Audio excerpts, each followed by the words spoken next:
Hello, Twitch chat. How is everybody this fine Sunday evening? I hope you're all super excited for some top level Legion. I know I am. And joining me on the cast, I have the magnificent Nico and the awesome Adams. Hello, guys. Hello, hello. Hello. You're both far too polite. Both of you just waiting for the other one to say hello first. Ladies first. I mean, he's not always a gentleman when we play together, I have to say. This is like an exception. Very good, very Just for good. today. So, what do you guys make of this first matchup then? For the first semi final, we're going to be watching Ashton and In the Hole, and they're playing up against Sagittarius and Johnny C. So, very high level competition. Probably expecting a bit of heavy push coming out. You know, Ashton likes his income. I think Johnny is a bit of a player like that as well, especially if he's playing Fiesta. So, I could see some kind of high octane gameplay coming out from these two sides. What do you think? I think it can be either high push, both teams, or then maybe Sagi and Johnny will try to counter this heavy income from Ashton and go for the 1-2 punch and just get the pressure and lead early game as well. Yeah. Yeah, I have to agree. I feel like we're going to be seeing some of the new mastermind Saboteur coming from Ashton, and in the whole kind of playing more safe early game. And when it comes to Johnny and Saji, I kind of also am expecting a similar kind of gameplay. Maybe Johnny going Saboteur or Fiesta, but also Saji, I feel like, has also been playing a bit more aggressive lately in comparison to earlier. So I feel like we're going to see a lot of aggressive gameplay Yeah. and risky playing more on edge from both teams. We know that Ashton will go full income push, but sometimes he just throw there this little bird, green dude out of nowhere, and then can catch you off guard as well. And he can also snowball out of it, this one little guy, because you never expect non-income sense from Ashton early game. Yeah, and he's always going to have the workers to support it, right? It's very, very rare when you see Ashton not having, the highest worker count in the game. So even if he is income sending you, that's still a bit scary. And then when he does decide to sneak a cheeky brute or two into the mix, it can really punish you. So pretty interesting to see how this one pairs out. And I do think the meta in general is just more aggressive now than it was 6 months ago. Changes to mercenaries being more powerful and stuff like that has really had an impact on the way the game plays out. And I think this is it makes Nova Cup really interesting when there is a lot more sort of push and pull between the teams in the early game. You're not just waiting for the mid and late game before you start to see the real action. Yeah, it definitely is a little bit less of a brain rot kind of meta nowadays, where you don't have to put on auto and just do something else at the same time. You kind of have to play more, on edge and Yep. pay more attention to whether the opponent has added and everything else. Which Yeah. You have to stay on the ball. You have to stay really Yeah. sharp. That's for sure. Yeah. Now, Adams, obviously, you've always been a very strategic player yourself, and I think I've said on these casts a couple of times that your kind of mid-game, late-game reads are second to none. So you have that really good strategic mind. What sort of thing are you going to be looking for from these teams when it comes to choosing the ways to end the game on, or like what would you define as a game-ending opportunity? It always comes up on the spells, how can you utilize in your boards, because like if you have some weak waves, you always try to play around it, so I don't think there's like something special or the same reset you can always copy, but you always try to read like what your opponents are likely to do and you try to counter. Like for example, there's a lot of like you get the push on 14, for example, and then you hard push for 16 finish. But if your opponents already did, then you just push over keys and overbuild, you are like in checkmate because then you automatically lose. So it's always come up on also opponents and how you can sell those weakness or strong sides. But let's see. I think that there might be some. I'm not sure about how was the games with In the Hall and Ashton, because I feel like their strategies might be different from what I played against them in the ranked or tournaments. I think like Ashton is more like skip one wave and sand and scale, and In the Hall will be more into catch the sand, overbuild, and then push. So I'm looking forward how they will mix this. Now, I do agree with you there on the two players. I think they do have different styles, but I think they pair quite nicely together because of this. So Ashton is, naturally going to fit into that sort of carry role in the team, and Inderhole is a bit more strategic, maybe slower paced, probably going to apply more pressure to his opponent, and that just means that Ashton has even more room to snowball, right? So that kind of pairing can work really, really well, and I'd be excited to see if that's what they go for here. I kind of think Johnny and Saji are similarly aligned, actually. I think Johnny is more likely to go carry, especially if he's playing Fiesta, right? Whereas Sagittarius, again, maybe a bit more slow and steady, more strategic, but at the same time, Inderhole and Saji can both play aggressive when they need to. So we'll have to see. Like, I mean, these are four players at the very top of the ladder this year, last year. I know one thing for sure is it's going to be some high-level Legion. But one thing I would also like to point out is that In the Hole, from what I've seen, really likes to save long. Like not 2 waves, 3 waves, but like even longer if they can. Whereas Ashton really likes to giga push for like 1 or 2 wave save and then send. So I'm excited to see how they will kind of pair that up together Yeah. with their preferences. Now, we have a lobby, and I've heard from Inderhole Ashton is not yet online. So I'm hoping there's nothing going on there, because this could be problematic if Ashton doesn't make it for the game. Inderhole is asking if he can take Lucy. Interesting question. One that's not too easy to answer while live on stream.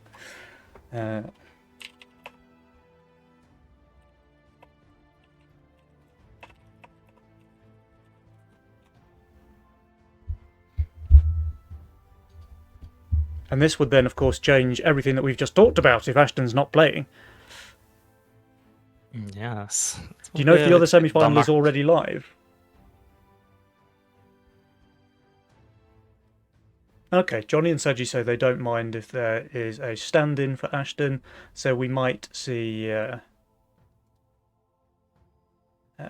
if we can get someone. But we could also just hop into the other semi-final as well, so that we don't leave Twitch chat hanging. The other semi-final is Fake One and Packy versus Intense and 1M2, alright, Penny? Yeah, okay, so we're going to have to go and hop into the other semi-final. It looks like these guys are going to be waiting 10-15 minutes for Ashton to arrive. So sorry about that, guys. We're going to have to hop into the other semi-final, which is Fake One. They're already on wave 4, so we have missed a little bit of that, but we can get into that now rather than wait for Ashton. I'm going to have to fix my scoreboard as well.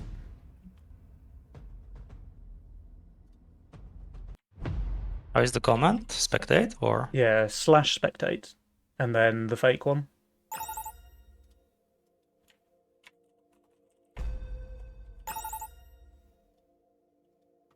Alright, scoreboard is ready, and I'll hop over to the game. Alright guys, after a little bit of technical difficulty there, we are now into the first game of the semi-final. It is Wave 5 GG, that's 1M and 1N, and they are up against Buff Elite Archer, which is Fake One, and Pakistan RQS. Looks like both teams are on 100% HP here on Wave 4. A tiny little tad of king damage dealt by the Flying Chickens, though. Alright, so we've got Fake One playing Fiesta with Banker. That's a very interesting pairing there, not one you see too often.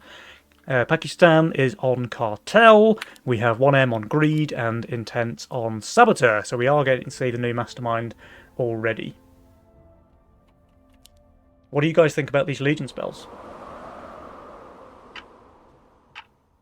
They kinda not work together too much because there's PTA that it's countered by Sorcerer or the Vampire. So it's always big risk if you want to take the offensive spell, but the opponents just take the defensive and hold. And as we can see that 1M has already the Pota and options for the Sorcerer on 11, so I don't think that the Fake One and Pakistan will opt for PTA on 11. Yeah, no, that's fair enough. Now, we also see a Force End here, so there's a Brute coming into Intense's lane. He's done very well out of that, just leaking a low HP Brute and nothing else. His teammate's going to fall cover, and they get their counter-attack here as well. So we've got the Imps Robo coming out from 1M, and the Brute Robo coming out from Intense. So, will the side of Buff Elite Archer be able to hold this, or are we looking for some juicy king damage here on wave 6? I mean, I can see, just a second, Intense is sending into the Fake One, right? Yeah. And I can see both of them doing relatively well, but at the same time, the send is also pretty huge. The send is pretty big. Like, Pakistan does have this Berserker, obviously very good on wave 6, but look at this, his Sea Dragon getting sniped out by that Robo, so he loses a lot of value there, and the Berserker just gets overwhelmed. This will be a pretty decent leak for him. Holy, that's an 87% there for Pakistan. Now, Fake One, he's doing much better, but he's still going to be leaking, I think. The Bigwig? Ah, yeah, he doesn't even kill the Brute. That's unlucky. Yeah, that's going to be at least 15 to even 30% king damage, in my opinion. Brutes make a lot of damage with king on 6. They don't have any king attack upgraded, so those power mercenaries just do a ton of damage before they go down. And the imps are actually really tanky at this point in the game. Fake One had the Fiesta and he is in the lead with the banker, so I think he can kinda recover from this. Although they are also weak on wave 8. So if this counter punch is not gonna work on 7, they might be in trouble on the resets on 8 as well. Yeah, they need to get some gold out of this here. I think the Fake One, he doesn't quite get that second Brute out in time, so it's going to be Brute Robo, or even Brute Lizard, wow. And with 1M being on value, I think he's just going to do really well against this. I guess like the worst case solution, like you were saying, Adams, they're really weak on 8. So if he leaks, 2 creeps here or something, that's very bad news for the side of Buff Elite Archer. I mean, we have a Brute snipe pretty early. Yeah. And the Gate Guard can summon 2 more dogs out. I think this is just an easy hold. He's just going to hold, yeah. I mean, that's actually better than leaking small if you're the Fake One, right? Because it gives him less time to send back on 8. Let's see, we have a lot of Mythium already, and they skip Save, the... okay. Paki is very weak on 9 on the other hand, and then with the High Mythium you can also leak the Fake One, who is also looking very bad on 9, and he is also forced to kinda build something in mid to not be weak on both waves. He's opting for the Crab Warlocks. We got They're the just garbage on Adam, 9. we got the Krabbies. Yeah.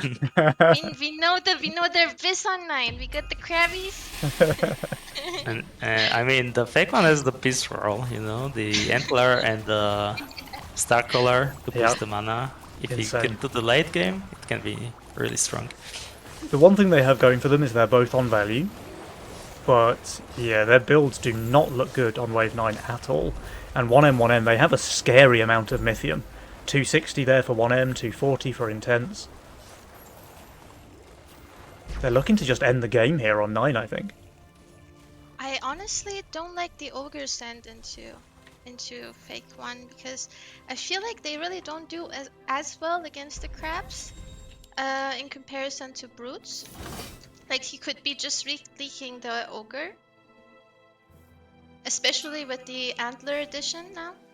Yeah, would you just go like full Brute spam, you think? Yeah, I feel like I've tried it, I've tested it a couple of times, and it's always been more consistent to just spam Imps or Brutes against these fuckers.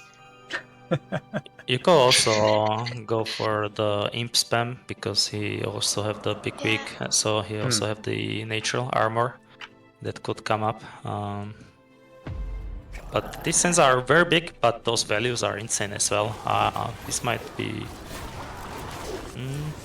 Yeah, we have both Close players on 1300 value for Late Archer. We even had a boosted Orchid here as well, so Pakistan's doing pretty good at clearing out those creeps, but I think it's not quite enough. I mean, he's doing really well. He's doing really well, yeah, and so's Fake One actually. Look back over at this, he even gets another round of summons off. So 58% there for Pakistan, but even that is low HP, so I think this is fine. They're going to take some king damage, sure, but this could have been much, much worse. Yeah, I mean, they are very happy with this leaks. It's just baby leaks, and they Yeah. have some king, so definitely happy. They have the income lead, but the worker lead is missing. I hope that the IM and Intense gonna keep the pressure, and maybe they just go PT at 12 as well. That looks kinda very, very, very nice line. I will take. Oh, for sure, yeah. Like, Pakistan looks horrendous on 12. Fake One doesn't look much better. In fact, Fake One might even be worse there. This could be a really good line with the PTA. And sure, they've got Vampire and Sorcerer, but they don't really have good uses for it, right? Fake One can't use either of those spells. I guess Pakistan could have a nice, like, Vampire Circle or something, but, you know, not the best. There's no Nightmares or Doppels or, you know, the units that really use those spells well. Yeah, those spells are kinda awkward for Fake One and Paki for sure. They pretty much have to overbuild, and like they know that the send will come on 11 or likely 12, and they just didn't push and overbuilding. I mean, Fake One has a lot of value and can put. He took Vampire, right? I'm pretty sure he will take Vampire. They can also go PTA and finish King. PTA King Ops might actually be their best shout, honestly. Because they don't really use the buff spells too well. Like, obviously, 1M has a really good Sorcerer target here, and Intense has a really good Vampire Circle if he wants to go for that. But they actually both take the PTA, so they are going for this aggressive Wave 12, like you said. And yeah, they both go Vampire, but they don't use it well at all. I mean, look at this. What's a Crab Warlock doing with Vampire? Nothing. He's just trying to get the max value, right? But if they Yeah. read it that the send is not on 11, maybe the taxed elements will be more value for him. Oh, I think Taxed Allowance is better for them, for sure, than Vampire, especially on this. Like, on Crab Warlocks, it does, what, nothing, effectively? It's not the best. Alright, they are Best going is if for you upgrade income the star king. color, and then you can get some bump value. Yeah. I mean, Sorcerer on the Starcaller might have actually been his best bet, honestly. But here we go. Big sends coming out. We've got Pack Leader and Imps from both 1M and 1N. Fake One, I mean, he's basically on value when he finishes spending, so there's that. You know, he's only minus 45. And Pakistan, he is going to be further behind. He's 345 under. These value counts are...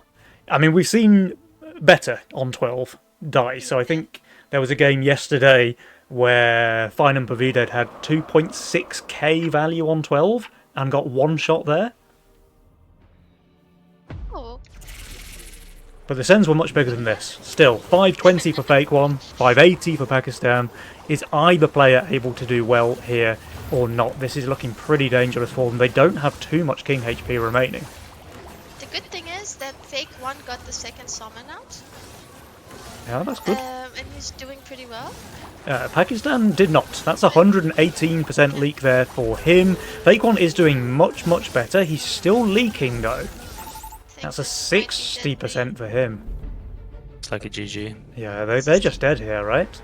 Yeah, I mean, Wave 12 makes so much damage, especially with the Imps and the Pack Leader. This is... Oh, it's not even close. yeah. Wow.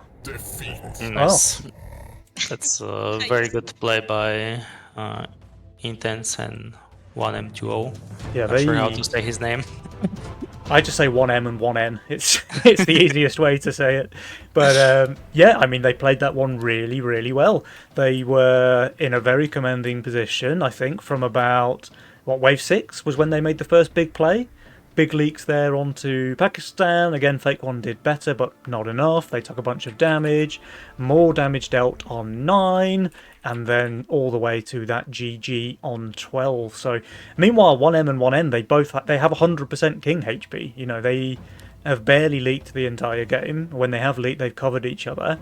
And they just seem to be pretty comfortably ahead of their opponents here. So Fake One and Pakistan, they're going to have to shape up a bit, I think, in game number 2. Yeah, they just choose the income king line Yeah. pretty much all first 10 waves, and it just didn't work versus 1M, 1N, who took the max pressure game, and they just couldn't hold those cents. No. And this was this was pretty much an ideal case of what you were talking about before the game, Adams, in terms of identifying those weaknesses for your opponents and then playing towards it, you know, like an arrow. They're really spotting the weaknesses there in their opponent's boards and doing everything they can to work around it, right? So they cover their own weaknesses, they save the Mythium going into that opponent weak wave and just deliver a devastating blow. Yeah, exactly. Maybe the Fake One thought that he has like the best late game. It's those auras and crops and antler. Yeah. And then maybe he can get to the late game and then just be unlickable. But his early game was super weak, and also Pakistan's early game was not the best, so they paid the price. Yeah. Nico, we've got a lobby open, by the way.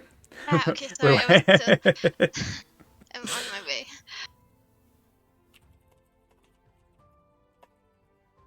All right. So if you are on the side of Pakistan and Fake One, what do you need to do differently this time around to come back into the game? Well, you just don't go full income king. Probably when you saw what are 1M, 1N doing to you, and you just try to match those sands and just have the better build and just go even game on 11. And I think that they have the more experience there, so they should be taking it in the mid game and win there. Yep, fair enough. I agree. Well, let's see if they manage it. Here we go. It's game number 2. Oh, we've got the new Legion spell there. I still can't remember what it's called though. Someone told me yesterday. Saboteur.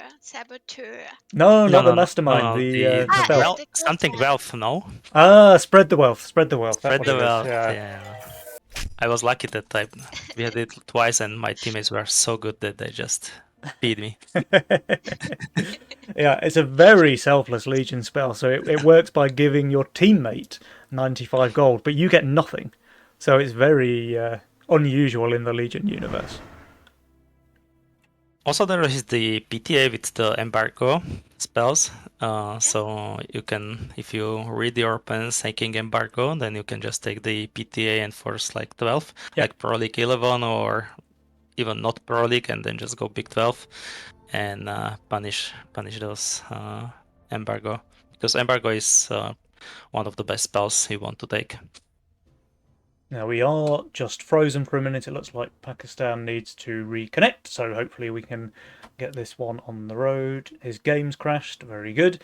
We seem to be a bit cursed today on Nova, with Ashton being delayed from that semi-final and now technical issues for Pakistan. So hopefully he can get into the game pretty quickly.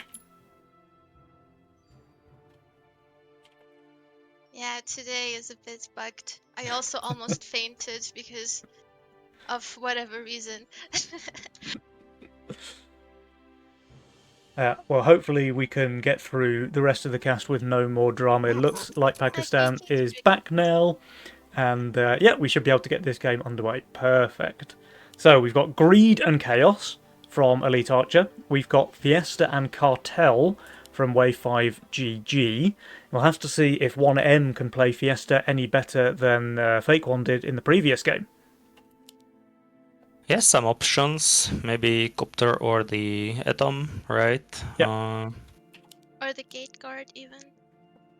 Yeah, Gatecard Gatecard, too. if he feel like it, it's kinda tricky. Even with Gatecard, if you either leak full or hold, unless you are pro Fiesta, which I don't have the experience with my mates, so Yeah, I saw your tagline, Adams. I don't know what you're talking about. I don't know. Sounds Don't like there's fall. a story there, guys. We have got a snail coming out from 1M, but Fake One, he's on the Berserker, so he's going to be completely fine. And yeah, 1M did opt to go for that Goblin Copter Fiesta, which obviously means he holds wave 1, but then you go 6 workers and get a really nice Fiesta against no send on 2. yeah. Is it 42% or 33%? Not I sure. think it's 33. 33.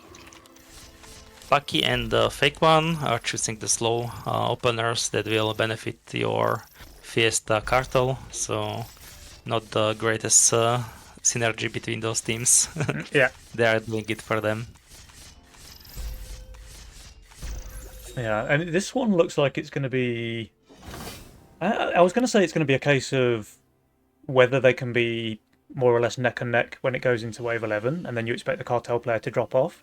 But Fiesta kind of changes things, because Fiesta can carry really well into the late game. And he has a good role for it as well with those gates and sea dragons. There's options there for 1M to be an absolute machine in the late game if he scales nicely through the early. I also really like the intense role. He has like the already 3 units that you are happy to have for first 9 waves, and Yeah. you can also push really hard if you get the sense.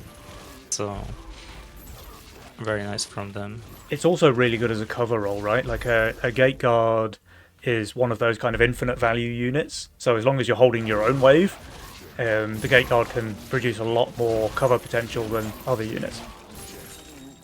And he has like the perfect tanks for it as well with the Devilfish and Cat. Yeah. Now we do have a full send coming out here from 1M, the Brute going into Fake One's lane. But with the Berserker and the Serpent, I mean, these two units are so good together. Isn't he just fine? It's one of my favorites unit combos. You can really push and Yeah. not leak. You never leak hard, even if they send like those pesky birds. I think the Serpent is weaker now, right? On 3 specifically, it's 3 shots instead of 2, but it should be... I mean, it's more than good enough from the look of this. I don't think you can. Uh-oh. He targets the Brute. Oh no! And this is also gonna be leaked, so... He targets the Brute, he can't this- kill it. I was just going to say I don't think you can leak with a Serpent and a Zerker on 3, but He managed it. He managed don't it. believe me. Pakistan, though? Is he leaking? It's close. I mean, it is leaking. It But is leaking. it's Just so not, good not very for much. 1 and 1N. Holy, like they already have the worker lead. They Yeah. have this bonus gold now. They are also very weak on 5, so they can't even like overpush now. They are stuck with 6 workies. And the Brute on 3 does so much king damage. They're on 86% already from those leaks. And they're doing exactly what you said they can't, Adams. It's just these income sends again from Fake One and Pakistan. Yeah, I mean, They're it's ju- kind of hard for them to not go income because they lost some gold, and you really need the value for the Fake One, for example, with this build. You want to upgrade your coiler or like yeah, you kind of opting for upgrading your coiler on 5, and you have to have the gold. Yeah. But at the same time, it really takes the pressure off of 1M and 1N, right? So they can kind of do whatever they want at this point in terms of saving. And the 67% to a Fiend is pretty good, though, so maybe signs of life there. Some much-needed gold going over for the side of Elite Archer. Intense It's should be able already to cover. double bird. I Oh, mean, wow. it's just this is really good for them because both Hacky and Fake One are looking pretty weak next. And Jesus, this Mythium send, Yeah, this is massive. this is really huge. So we've got the double Brute from 1M, we've got the Imps and the Robo from Intense. I'm not sure about the Imps and Robo, though. Like, we know he has a Slime Mummy already. He's going for boosted Infiltrators. They're obviously very good on 5, just to get that burst damage into the Scorpion King. Hopefully kill it as soon as possible. And it's going to be really important whether this Atom here stays alive, right? So you need it to tank the boss, you need it to not die, and then just keep providing damage through the wave. And you also need this to hit full mana. I think that's what you were pinging for, right, Adams? Yeah, exactly as you pointed out. Everybody is full sending, by the way. Okay, the sends from Fake One and Pakistan much smaller, of course, but hoping to get some king damage of their own. Yeah, the Atom does go down now, and that's... Oh wait, the Atom's still alive! Okay, I mean, that thing gave him a ton of value. Fake One, 37%, he's done well, but not well enough. And Pakistan, I mean, he's also doing really, really well, but I think he can never kill this Imp, right? No, it's gonna be League. I mean, they are doing phenomenally good, right? Yep. These sends are like massive, 160, 160. You will be usually very, very, very happy with this, but if you look at the workers that they are still behind, then I think they is still very good for 1M, 1N. Yeah. Like, having these super long waves while you have the worker lead. But not just that, it's all of this king damage as well. Like, they're getting a little bit of chip damage in here from Elite Archer, but it's nothing compared to the damage they've taken. They're nearly at half HP already. Income Not sending again. sure about this income send now. Yeah. Isn't that just 1M, 1N just allowing them full push for 7? They're so strong. I think so, right? I mean, they're feeding into their hands a little bit. It's giving 1M and 1N free reign to do absolutely whatever they want here. And we've seen how dangerous they can be when they're just allowed to save for whichever wave they choose. And I mean, after 7, they can also just push for 9, since both of them are also really strong 9. Yeah, and we saw how dangerous that send was on wave 9 last game, right? So if 1M, 1N just go for a repeat, they could even just close out the game there, looking at the rolls of Elite Archer. Yep. Oh, they go for the on Pack Leader on 7, okay. That's one we don't see very often. And was that just Mimic after income? Yes, it was. After income, eh? That was after income, right? I'm not liking this. Okay. I mean, especially with the addition of the Oathbreaky. He's moving it around, though. He's unsure. Mimic goes right. Okay, it's back. But Pakistan is exactly on value. He has this Shadow Dancer.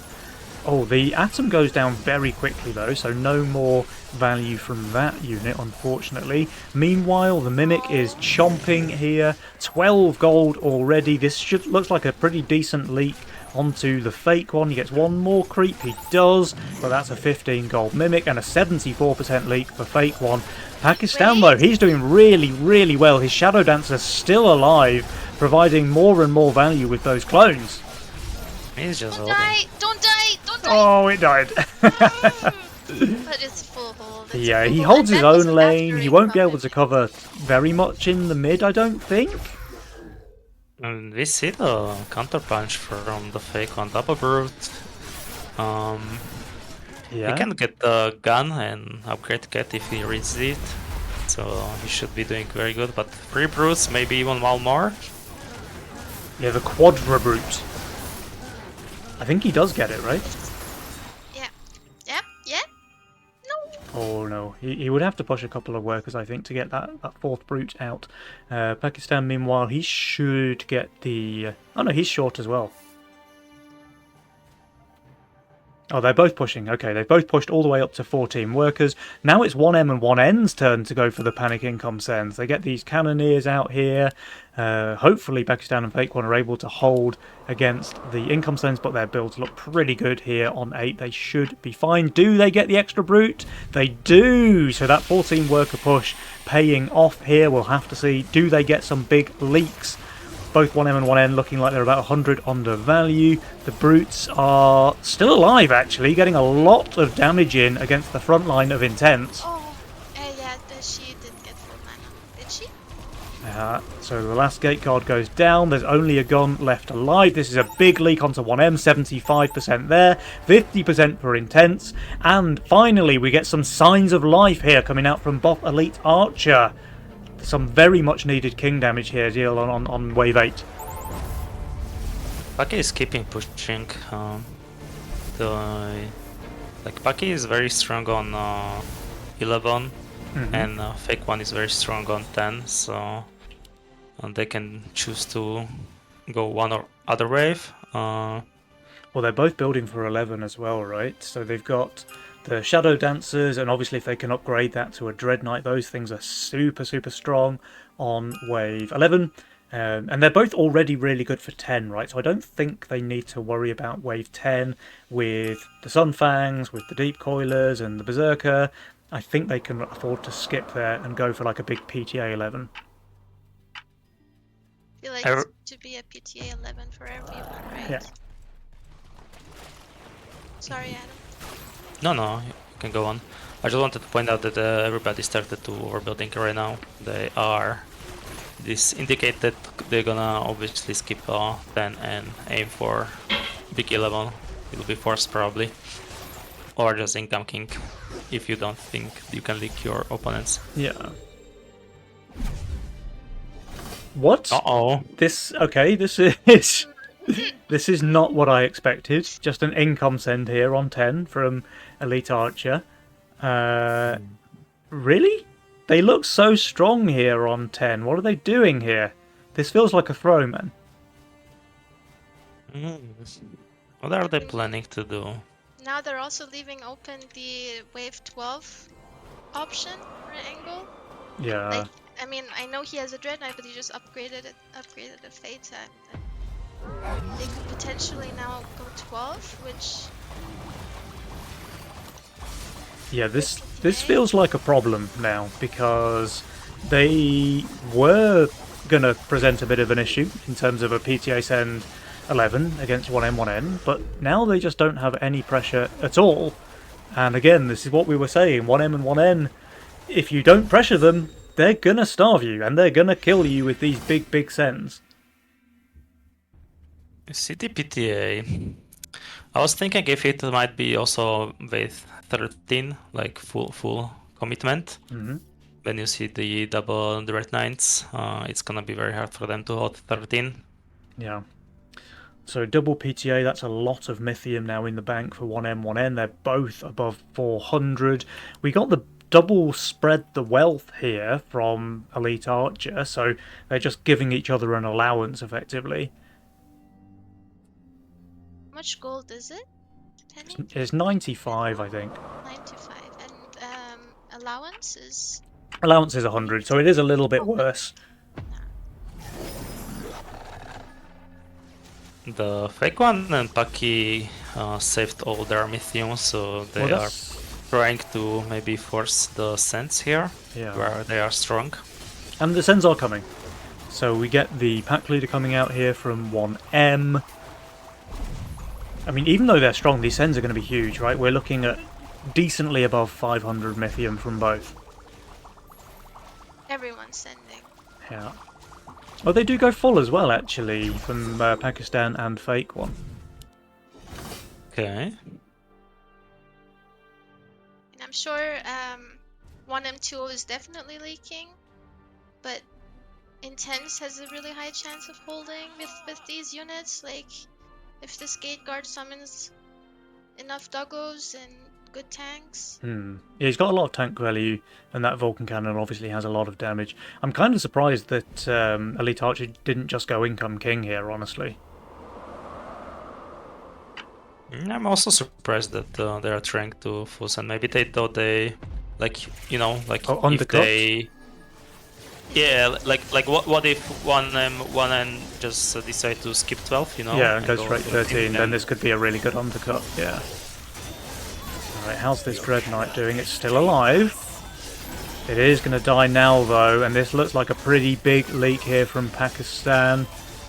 Oh no, he's getting absolutely overwhelmed. Oh, but meanwhile, Fake One's already leaked. That's 105% there. It's 111 for Pakistan, and there is absolutely no way they can survive this. So back-to-back Wave 12 victories there. Wave 5 GG need to change their name, it seems, to Wave 12, but they have earned their spot in the Grand Finals. Very well played.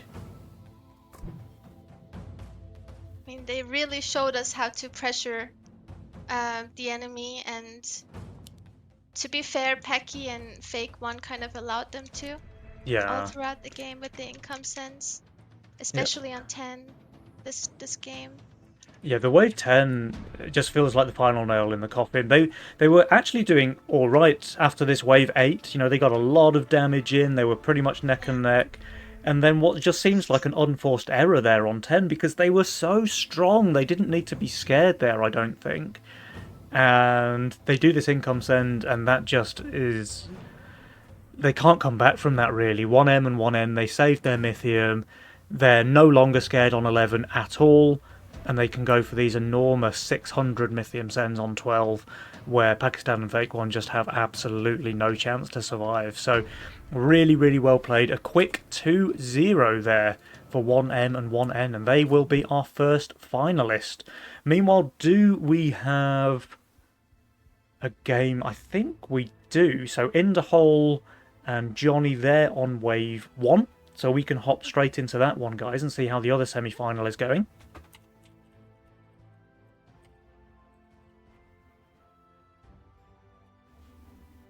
And did Ashton come back? Or okay, no, Lucy took It the is spot. Lucy, okay. So unfortunately, we don't know what happened there with Ashton, but thankfully FC Lucy has been able to hop in and cover.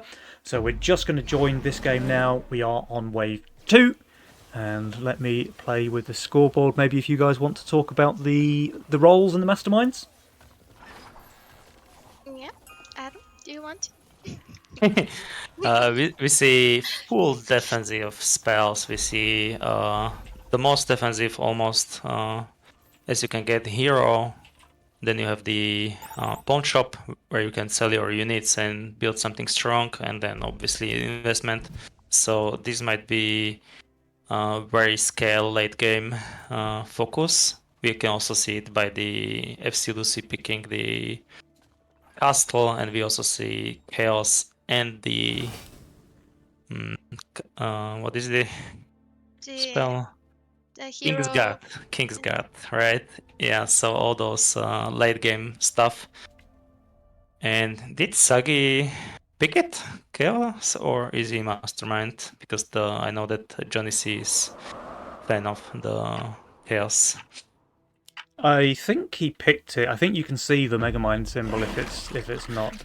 Okay. I just checked the match history, by the way, and Ashton's Butchers, that's Sagittarius and Johnny, they won game number 1. So this is the second game we're joining, and they are 1-0 in the lead. So Inderhole and FC, they need to win this one, otherwise they are also out of the tournament.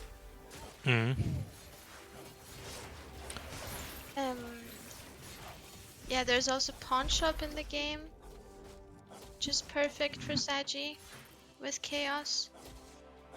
And what do you guys think of Lucy's start, the double banker, with this particular role? Well, I think she's cosplaying Ashton, right? So she's filling in for Ashton, and she's playing exactly the sort of role that he would be playing as well. I just don't know if anyone can play bankers as well as Ashton can. We're about to find out, I guess. They're getting big sends here. So 100 Mythium for both Inderhole and FC Lucy. And it's exactly the same send as well, Brute Robo. This is gonna hurt Lucy. Yeah, I mean, the consort's very good. So maybe if the bankers can tank, which they do a bit, so at least they're using that natural armor. And the consort's still slaying the chickens. She's actually killing quite a lot. Yeah, but we need to. Oh keep in no, mind the that, death rattle hitting the. She had 5 That workers hurts. Yeah. Yeah, that hurts. and leaked the half wave, so this is like horrible Yeah, and outcome right now. 2 full HP brutes as well. This is a lot of king damage on wave 4. Yeah, 6 workers, 5 workers. Sagittarius castle, killing the bankers, long waves. Wow, that is so much damage. 68% HP remaining on the king there for spontaneous combustion. Meanwhile, Ashton's butchers, they're in a pretty good spot. Interhol is leading, in terms of workers. He's on 9. And he does have a decent amount of Mythium, actually. He's north of 100 already. But when does he want to send? Because Johnny's really good on 6 with that Violet. He's pretty good on 7 as well with the Casket. So I don't know. I mean, Interhol, he can't just say forever. I think he will send next wave, right? He's overpushed 9 Varkis. He might be full leaking here as well. So he's definitely be forced to send on wave 6, I feel like. Yeah. Oh, he is full leaking to 3 snails, yeah. Well, that's not ideal. 62% there from Interhol. He was probably very happy about leaking small, but 62% against 3 snails? That's not it, Chief. And he's also killing the banker. Oh no, this goes from bad to worse. Okay, the big sends do come out though, and maybe one of the bankers survives? Yeah, looks like it does, right? Yeah. Well, it's Yeah? very close. Yeah? It's very close. Oh, he's got it. Never in doubt. Alright. They need to get some work done here. But they surely can. The sends are enormous. There's Imp double Robo there from Interhol. There's double Brute from Lucy. I don't think she's going to get a Robo to go with, so just a Snail to add to that. Having said that, though, Sagittarius is on value, nearly 700 value here on wave 6, and Johnny C is not far behind. Yeah, Sagi can do very good, right? He has this state to buff the mana for the Atom and the Slime Siren. The Little Anger is full mana, so he's not stealing anything right now, so that's perfect. He's Yeah. sniping the brute with the help of the seedling, and yeah, this looks like a full hold to me. Oh, this is so bad for Interhol and Lucy if these guys hold here. I mean, sure, Johnny C leaks, that's 68%. That's actually pretty decent, but Sagittarius is going to hold his own lane and even be able to cover a little bit in the mid because that Atom is so much damage now. He kills one Rocco, maybe the Imp? No, not quite. But that reduces the King damage by a lot, and they even have Kingsguard, so this is nothing compared to the damage that Spontaneous Combustion took on wave 4. And they also have those Anglers scaling, right? Yep. They can upgrade them right now for 7. Oh, there's no money on Sagi. He chose to push. He pushed a worker instead. What a fool! But yeah, Johnny's upgraded. And these guys are looking good. In fact, oh no! Jules is giving them 69% win probability. Anyone who was watching yesterday knows that that means they lose for sure. It's the Jules curse. Did that happen every time? Every yesterday time. with the Every time 69? we saw them on That's a 69%. curse. Obviously we mentioned it 69%. because it's the funny number. And then every time they ended up losing. I don't ever want to get 69 by truth. I know. But we'll have to see if Sagittarius and Johnny are man enough to handle that from Jules or not, whether they can turn the curse around. I mean, Lucy and John in the whole have the buff now with. Wait, it was reduced to 64% now, Penny. Okay. Now we're safe. We're safe.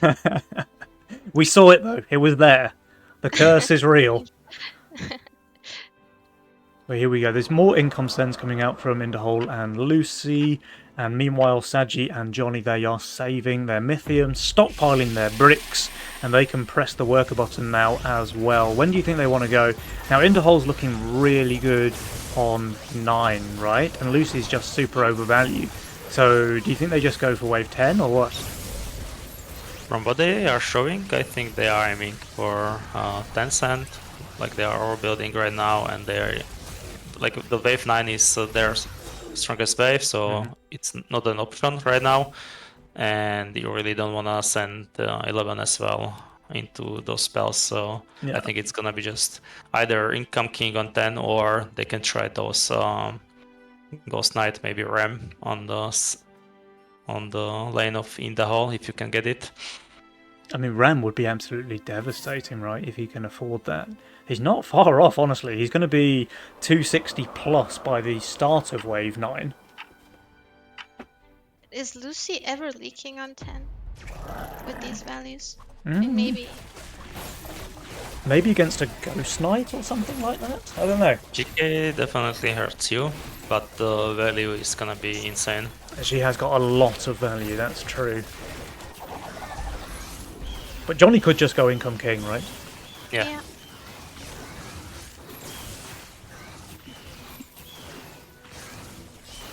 Oh, let's see. Nobody sent anything just yet. And Oh. they... Okay, they There's do. There's the the Ram. There's It the was GK. literally and the Ram. last Oh, second Ram. oh no, in the hole is full leaking. Oh no. He is Uh-oh. pulling the Ram to the right. Oh, and his But gun's just going to again- sit on it as well. This is going to be a really good Ram send into In the Hole. Yeah. Is it the Ram gonna be on the gun on the Ram and the rest of the... Yeah. stuff on I the feel boss? like Yeah, maybe Yeah. that would be the absolute worst case scenario, right? I've gotten this exact same send a week ago, and I focused the RAM and leaked it on Oh, 1 that's HP. exactly Like, what's happening yeah. as well. The gun is solo on the Ram. The Steeds are trying to kill the boss, which obviously they don't do any damage. He does kill the Ram at least, so it's not a complete disaster, but that's going to be a big leak on In the Hole. And Lucy is even leaking with 1700 value on Wave 10. The Ghost Knight did enough.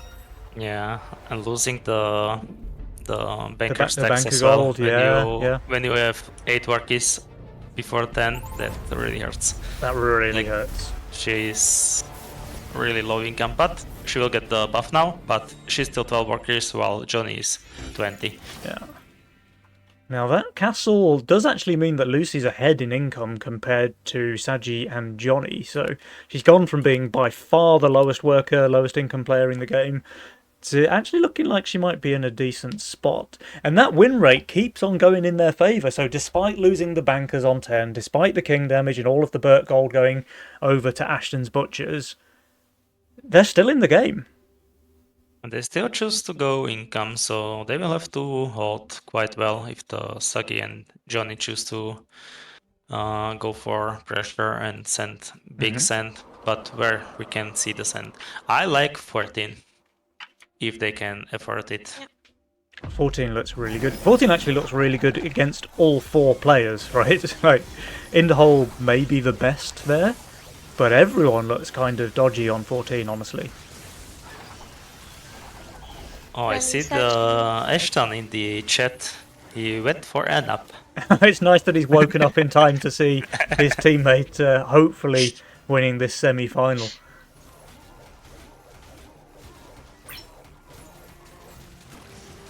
Oh, this will be a leak from Saji against a Fiend, 42%. It's not ideal if you want to go 14. You are also pushed very hard, and Do they want to go 14 though? They have a lot of Mythium, and they could go for a Ram here on 12 already if they want to. They do not.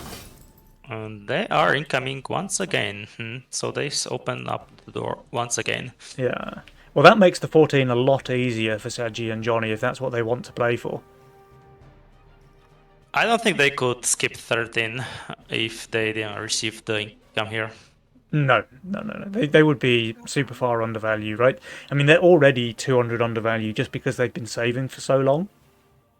Yeah, and I really don't like the income send into Saji and Johnny. I mean, they saved pretty long, so they're pretty starved. And you could really try brute spam against both of them.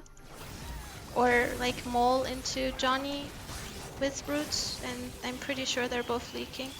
Yeah. I mean, Saji is even leaking to the income send almost. I mean, maybe Johnny also. Like, his board is kinda full violets on Yeah. 12. I see it's like only one good unit here. They actually go for a wave 13 send. Okay, so even though they were getting the income king sends here, They still decide to go for the 13 send. Now, it will be a massive send, so maybe it's okay, but Interhole and Lucy actually look pretty strong here. We've already got the full gate there for Interhole. We've got, obviously, the double banker there from Lucy, so that's good impact damage. Now, they are undervalue, and their tanks are not the best, so I guess I can see it working. And This is Lucy just added 2 babies.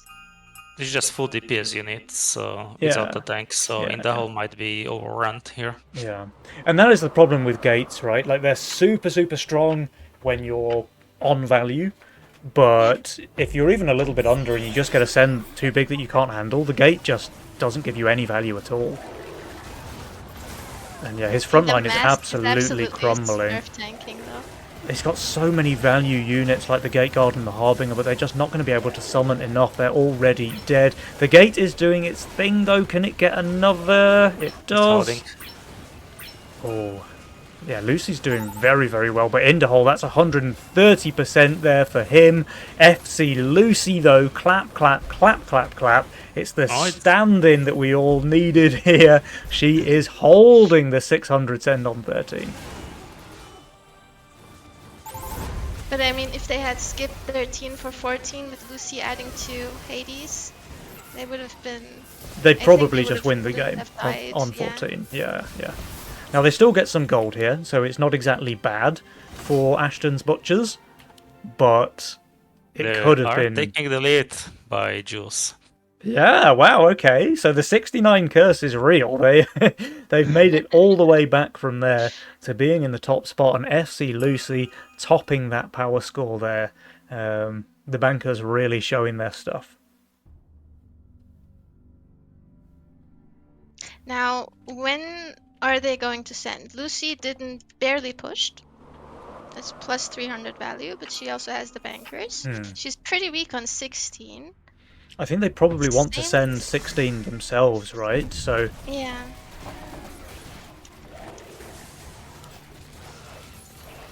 I think it's 16 for everyone. I think it's 16 for everyone. I think Saji... Oh, he's Chaos, right. I was going to say he can be really good there with Phoenixes, but he can't exactly make another one. So we'll have to see what he rolls. Now, obviously, Adams, if this was you, you would just roll Deathcap or Pyro, right, for 16? Yeah, I usually roll it one way before, so I'm forced to kind of show it already. He has rolled the Mask, though, which is basically like rolling that. He's preparing only one mask, and he kind of needs something don't like more it. on the... Yeah. He can pawn shop it, right? Yeah, that's but true. I would like at least 2 masks as some safe options, because then you can just build tanks and be fine, kinda. He's probably now needs to feeling be lucky. he's probably feeling that he's just not safe enough to build fully for 16, right? He's decently under here. Yeah, sure. And they even went for some king ups as well. Not the best options. Oh yeah, here comes the 16 send out of Interhole and Lucy. We've got that Siege Ram, obviously very good to counter Johnny's gun, and we've got Centaur Mimic there coming out from FC Lucy. So another ram there from Saji with a pack leader to boot, and Johnny just going income actually. Okay, that's kind of spicy. I mean, to be fair, Lucy does have Hero, Hades, but like not the right tanks, right? Like she's all fortified, natural. I mean, Well, she could leak potentially. Too, I think you'll find actually, Nico, that Consort is the best unit in the game. Okay, I'll spam it next time. Yeah. And I'll report back to you. So yeah, Lucy's obviously going to hold here because she's only receiving income, so she should even be able to cover if Interhole leaks, which she kind of should. Like, Interhole's not looking very good here. Sagittarius, this should be a pretty big leak for him as well. Yeah, the Phoenix is running down there, tanking the Mimic. Oh wait, no! The Phoenix is surviving! And It's gonna survive. no! One more unit. Oh, now it goes. Last Okay. unit. But it did tank very, very nicely there. But still, obviously, Sagittarius is leaking here, and quite a lot as well. That's 108% for him, and 50% there for Johnny. Interhole leaking as well, of course. But Lucy easily able to cover her teammate there, I think. Meanwhile, Ashton's Butchers, they will be taking a decent chunk of king damage. They do have the King's Guard, so it's not that horrible. Yeah. We see always pushing them quite hard. So, but what are the options? Like Lucy roll is very weak after 19, like 2021. Yeah. Your roll is really bad. So I would, if I'm Johnny and Saji, I would probably try to get there. Well, Sanji has already full pushed. So they're going to try and make yeah. something happen, what, on 18 maybe? But I mean, Lucy is shifting 519 gold. And she's already And overvalued. has the hero a Hades circle. Yeah. I mean, she's never leaking next. Yeah. That's what I mentioned, right? Like they just overbuilt and they're gonna catch the scent. Mm-hmm.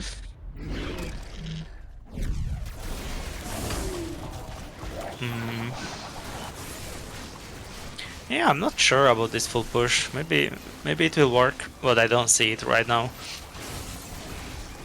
Oh, here we have the Kraken coming out from Johnny, and we do expect Interhole and Lucy to save here, right? So if this doesn't work, the 69 curse confirmed real, because if they don't just win the game here, I'm fairly certain that Ashton's Butchers will be losing this game number 2. And the scent is not even that big. Like you see, like one Kraken and one Shaman after income. Yeah. Hmm. I mean, I guess Johnny he could keep go pushing. for double Kraken instead of a Shaman. It looks like that's what he's doing. Yeah, there's the double Kraken. I like the double Kraken against the Hades and the Steeds. I think that's really good. You don't really need more damage, right? The wave is already killing the Havens pretty quickly. You also don't wanna one Kraken sitting on the right side. Yeah. But the Kraken kinda died really Very fast quickly. on the Yeah, left. very, very quickly. But the thing is, Lucy is just on value, right? And the Hades with Hero as well is super, super good. Yeah, she's easy holding. It's not even close. And Interhole is also easy holding, so Yeah. this is devastating for Yeah. The for 69 Saji. curse is real. It strikes once again. Oh, Jules no. claims another victim. Yeah, Official. I don't like this line. Yeah. But and now they Power are play. in trouble. They're certainly in trouble, and there is a massive counter-punch coming out here from Interhole and Lucy. We've got the double Ram from Interhole, the double Kraken there from Lucy, and the values on Sagittarius and Johnny are looking very, very shaky indeed. Johnny is more than 2,000 undervalue. Sagittarius, I mean, he's better, but it's still 1,1500 undervalue. I think this is only going one way, guys. And can we, like, as casters, give gold to the players? So, you know, like, give, each of us gives like 300 gold or 400 gold to Johnny and Just Alright. feeling Like, you know? charitable. They will, I just think for they the will game to go longer. little bit more than that. Unfortunately not, but let's see how they can do without the casters' help. 1,000 send for Saji, 980 for Johnny. Johnny is obviously crumbling. He did the Sui push earlier, it didn't pay off. He leaks 101%. His teammate Sagittarius not far behind. That's 69%. Jules has done it again! And here we go, spontaneous combustion. They take game number 2 in style, coming back from behind and tying the series, which does mean, guys, we get a game number 3. Let's go. Let's go. It's perfect. They were in the lead first 13 ways, but they kinda crumbled like the Yeah. half wave leak on 11 to 1 feet, Yeah. and then full send on 13. Not sure, like if they go 14, I think they will just get the game done. Like Lucy is like leaking everything on 14, Yeah. and she just held on 13, for example. Yeah. I think the 13 send was such an unforced error there for Seji and Johnny. Like, they weren't under any pressure at all. Lucy and Interhole were income kinging on 11 and on 12, and then they just send 13 for what, you know? I mean, look, it was a massive leak on Interhole, and they still got king damage. But Lucy was just so strong there. She was never leaking, right? And Yeah, she but was also showing value all the time. Yeah. But you need more than that, because like Indahol and Lucy were like just income king from what? 6, 7, 8, 9, Yeah. 10, 11, 12, 13, you know? So you need just more than leak one guy and get some king damage, because then you just are outscaled. Yep. Also, Johnny had like 4 violets on Oh, board. violets, you say? Come on, you can't be potentially scared on 13. Yeah, yeah. Maybe they were scared of like matching 14 with those builds, like they will lose, but I don't know. I don't know. Yeah, I mean, they were really undervalued already on 12, and maybe they leak pretty badly if Interhole and Lucy go for a full send on 13, but their full send would have been like 2 brutes. You know, they didn't have any Mythium. Yeah. I don't know why they felt scared. They also were keep pushing, so that's why they were more undervalued. They could like not push that much if they were scared. Yeah, But let's see in the next game, I guess. Next game. Well, speaking of the next game, the lobby is available, guys, if you want to hop in. And this is the series is tied 1-1 now, so this is everything to play for. The winner of this next game will meet 1M and 1N in the grand final, and the loser will end their tournament journey here. So, very high stakes game indeed, and we'll have to see which way it goes. Will Ashton's Butchers be victorious, or will Spontaneous Combustion make it through to the final? With a stand-in, no less. So we keep the stand-in. I mean, to be fair, Lucy and Ashton have a very similar playstyle. Like, Interhole couldn't have found a better replacement for Ashton than Lucy. Yeah, what do you guys think? Yeah. I mean, Lucy, obviously a phenomenal player. Well, she was playing herself yesterday, I think, so she must have gone out on day one, I guess, with Quacker, which is a bit of an upset already, I think, because they were a pretty solid team. But look, let's see. Will the stand-in make the magic happen?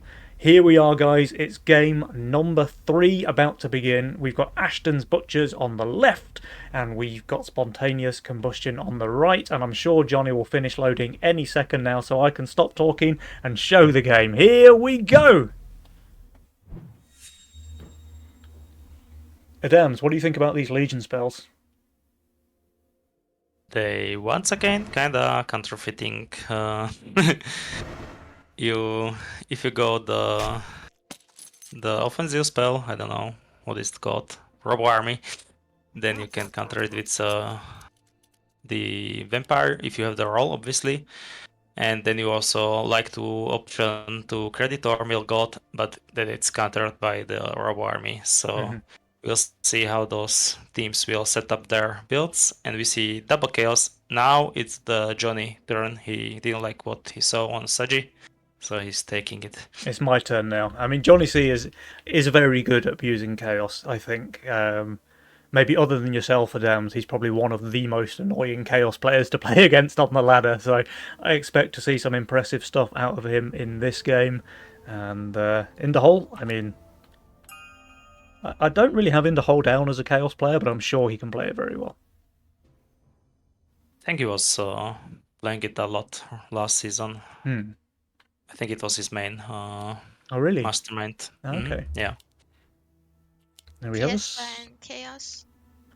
We have a snail coming out from Johnny, but Lucy is going Sakura. So that's just 4 free gold for her. Very, very nice. I like Seji roll. He's strong early with those 2 units. He can push. Then on 5 he has the Pilgrim. And then he can overbuild and farm the stacks. Yeah. And then he's set up for Creditor play with the Kingpin and the Pilgrims. Yeah.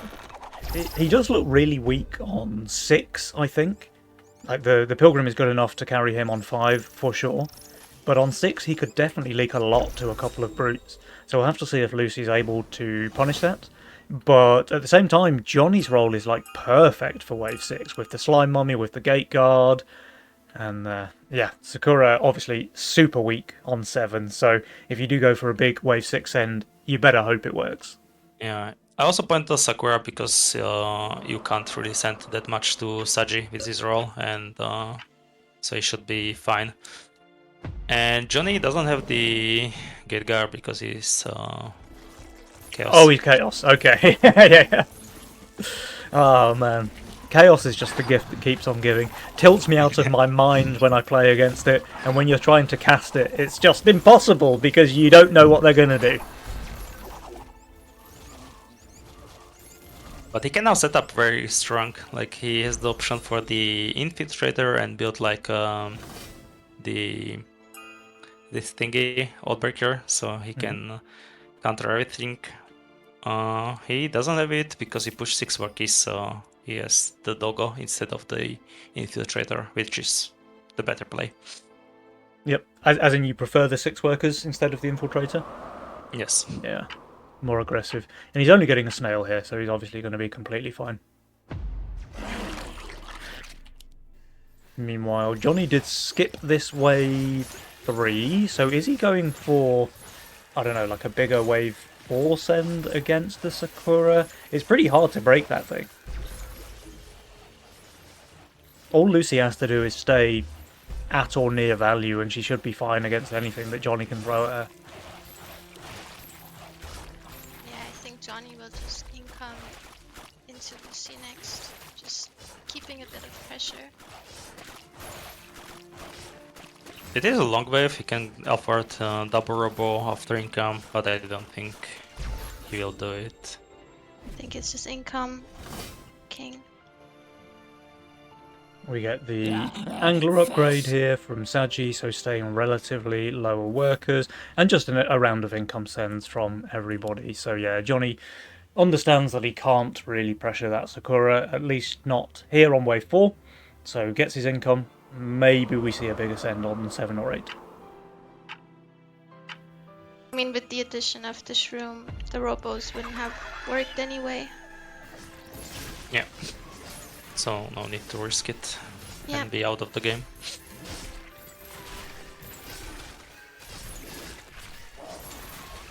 An easy hold there from the Sakura, and well, we might see a bit of a leak here from Johnny against the lizard. Is it? He's gonna summon a lot. And he's he's sniping fine, the right? lizard. Yeah, he's killed fine. the lizard super quickly. There's only 2 chickens left, he's going to be completely fine. But again, it was only a single lizard send, right? And Lucy on 8 workers, sending a brute. No, she's into gonna. Saji.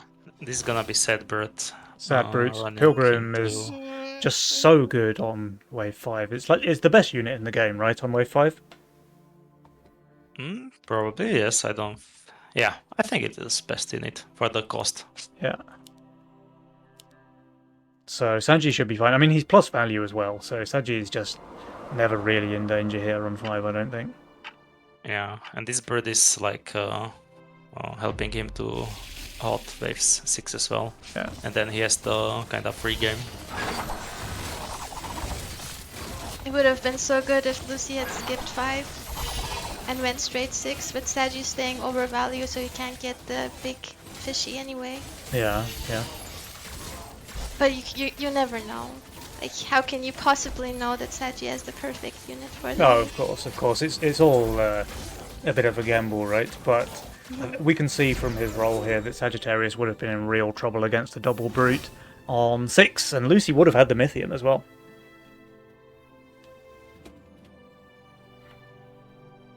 Instead, she just goes for an income send here on 6. Sagittarius still has 100 gold left to spend, so he should be completely fine. Johnny's board looks very much like a Chaos board, by the way, but he is lining up this Wild Shroom Treant combo. So there is a world where he gets the Canopy and the Healing Tree, goes for the longest Wave 8 in history, and sends a billion Mythium on Wave 9, where Lucy and Inderhole are not looking amazing, actually.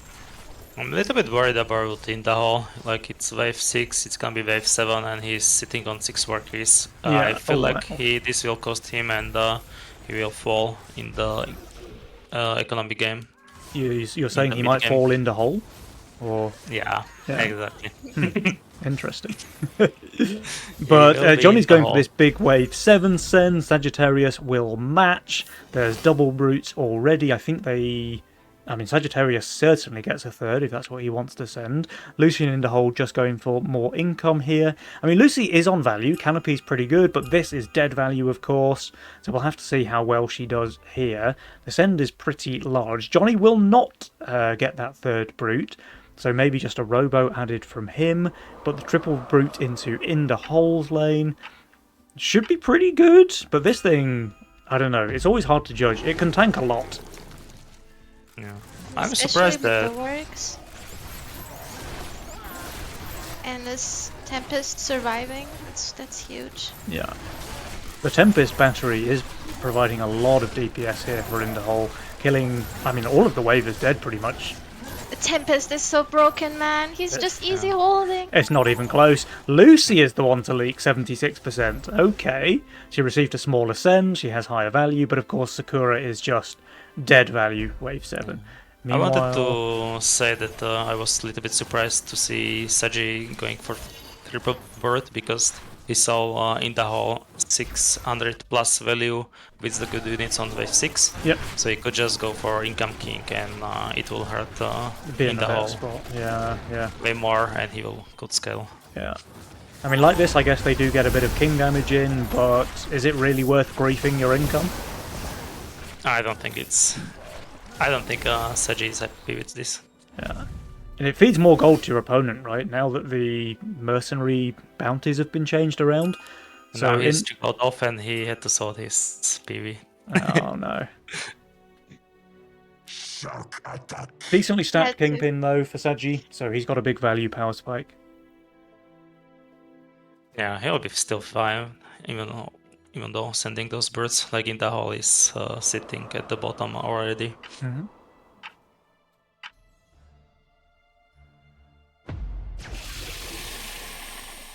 Yeah, so only income all around. Don't expect any leaks going on here. Some very healthy values as well. 3 of the 4 players sitting nicely above recommended value. Jules would be proud. There could be option for Saji and Johnny just push really hard. They are strong 9-10 and go like 11, deny the Creditor or take the Robo Army because those boards looking horrible right now on 11, but we obviously in the hole has the options. Oh, never mind, he's Chaos. Yeah, this Hermit here from Sagittarius seems very odd because in the hole was plus value on 6, he's plus value on 7, plus value on 8, and he's still plus value here on 9, where he should be nicely rewarded. This Hermit, well, I guess a Robo is going to join it. This just hurts if he see this value now. Yeah. Hermit Robo, okay. I mean, the rest of his units are garbage on 9. Is he ever leaking plus 100? This unit is not. It's so good, yeah. It off-tanked perfectly. It's doing a ton of DPS against the wave. It's even split tanking now with the Tempest. It's an easy hold. It's not even close. Instead, you could have had a way easier game if you had just incomed Yeah. the And previous waves and here. And if he didn't send here and go for the aggressive, then in the hole will be still sitting on his 11 workies and just overbuilding for fun. Mm-hmm. But like this, the kinda help him with his game. He's still on the bottom, but he could at least push now and be set up for pretty much until 14. Yep. In terms of workers, Sagittarius and Johnny do have a decent lead there, 18 and 17 for them, so I guess that's what's keeping them in the game, despite Sagittarius's back-to-back cope sends against In the Hole not achieving anything. He's still in a decent spot because of those workers. And everyone is going 11 with probably either Robo Army or... Is there anyone in position to cred? Probably not. maybe Sagittarius. Oh, but actually his value is way too low. He pushed pretty hard. Yeah. This is gonna be leak. Lucy's leaking Yeah, no with send. this leak, it seals that he can't. Yeah.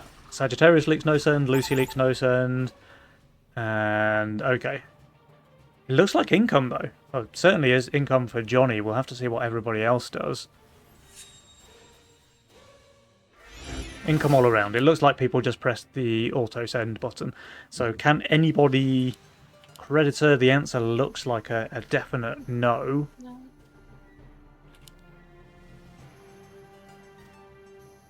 Yeah, we've got Oh Vampire. man, Sagi could be so ahead if he just did on for fun brutes. And Yeah. I mean, on the line. he's already ahead, but you're right. He would be much more ahead if he just went for Income King on those 2 waves. But I mean, it's easy for us to say that he would have been so ahead, but like watching those values could have tempted him and tilted him enough to send those brutes. True. I can relate. True. Yeah. And of course we have the caster view, right? We can see everything. We can see Yeah. all the gold, all the units that everybody has, and it's easy to make those calls. It's much harder when you're in the middle of the game. But I wonder why nobody sent full here. Like, to be fair, there's Vampire. Lucy has Gates. Yeah. And in the hole is leaking already the income send. leaking. In the hole No. leaks the income send. Seji also leaks the income send. So, I mean, yeah, both sides surely could have got a ton of work in, because Lucy doesn't have much left to cover, and Johnny, I mean, he's got a bit more to cover, but still, if those were full sends, I think both sides are leaking decently. Now we have Johnny and Seji on fire. The next send will come 14, right? And this is gonna be probably very good for Saji and Johnny. They are way better on the board, and this is probably not gonna be leaking, so it's gonna be probably income king from Saji. Another one. Yeah. Now they are Seji decently also. ahead. They're both on fire. Jules is only giving them 64%, so they're not cursed, which is good. Yet. Wait for the next wave.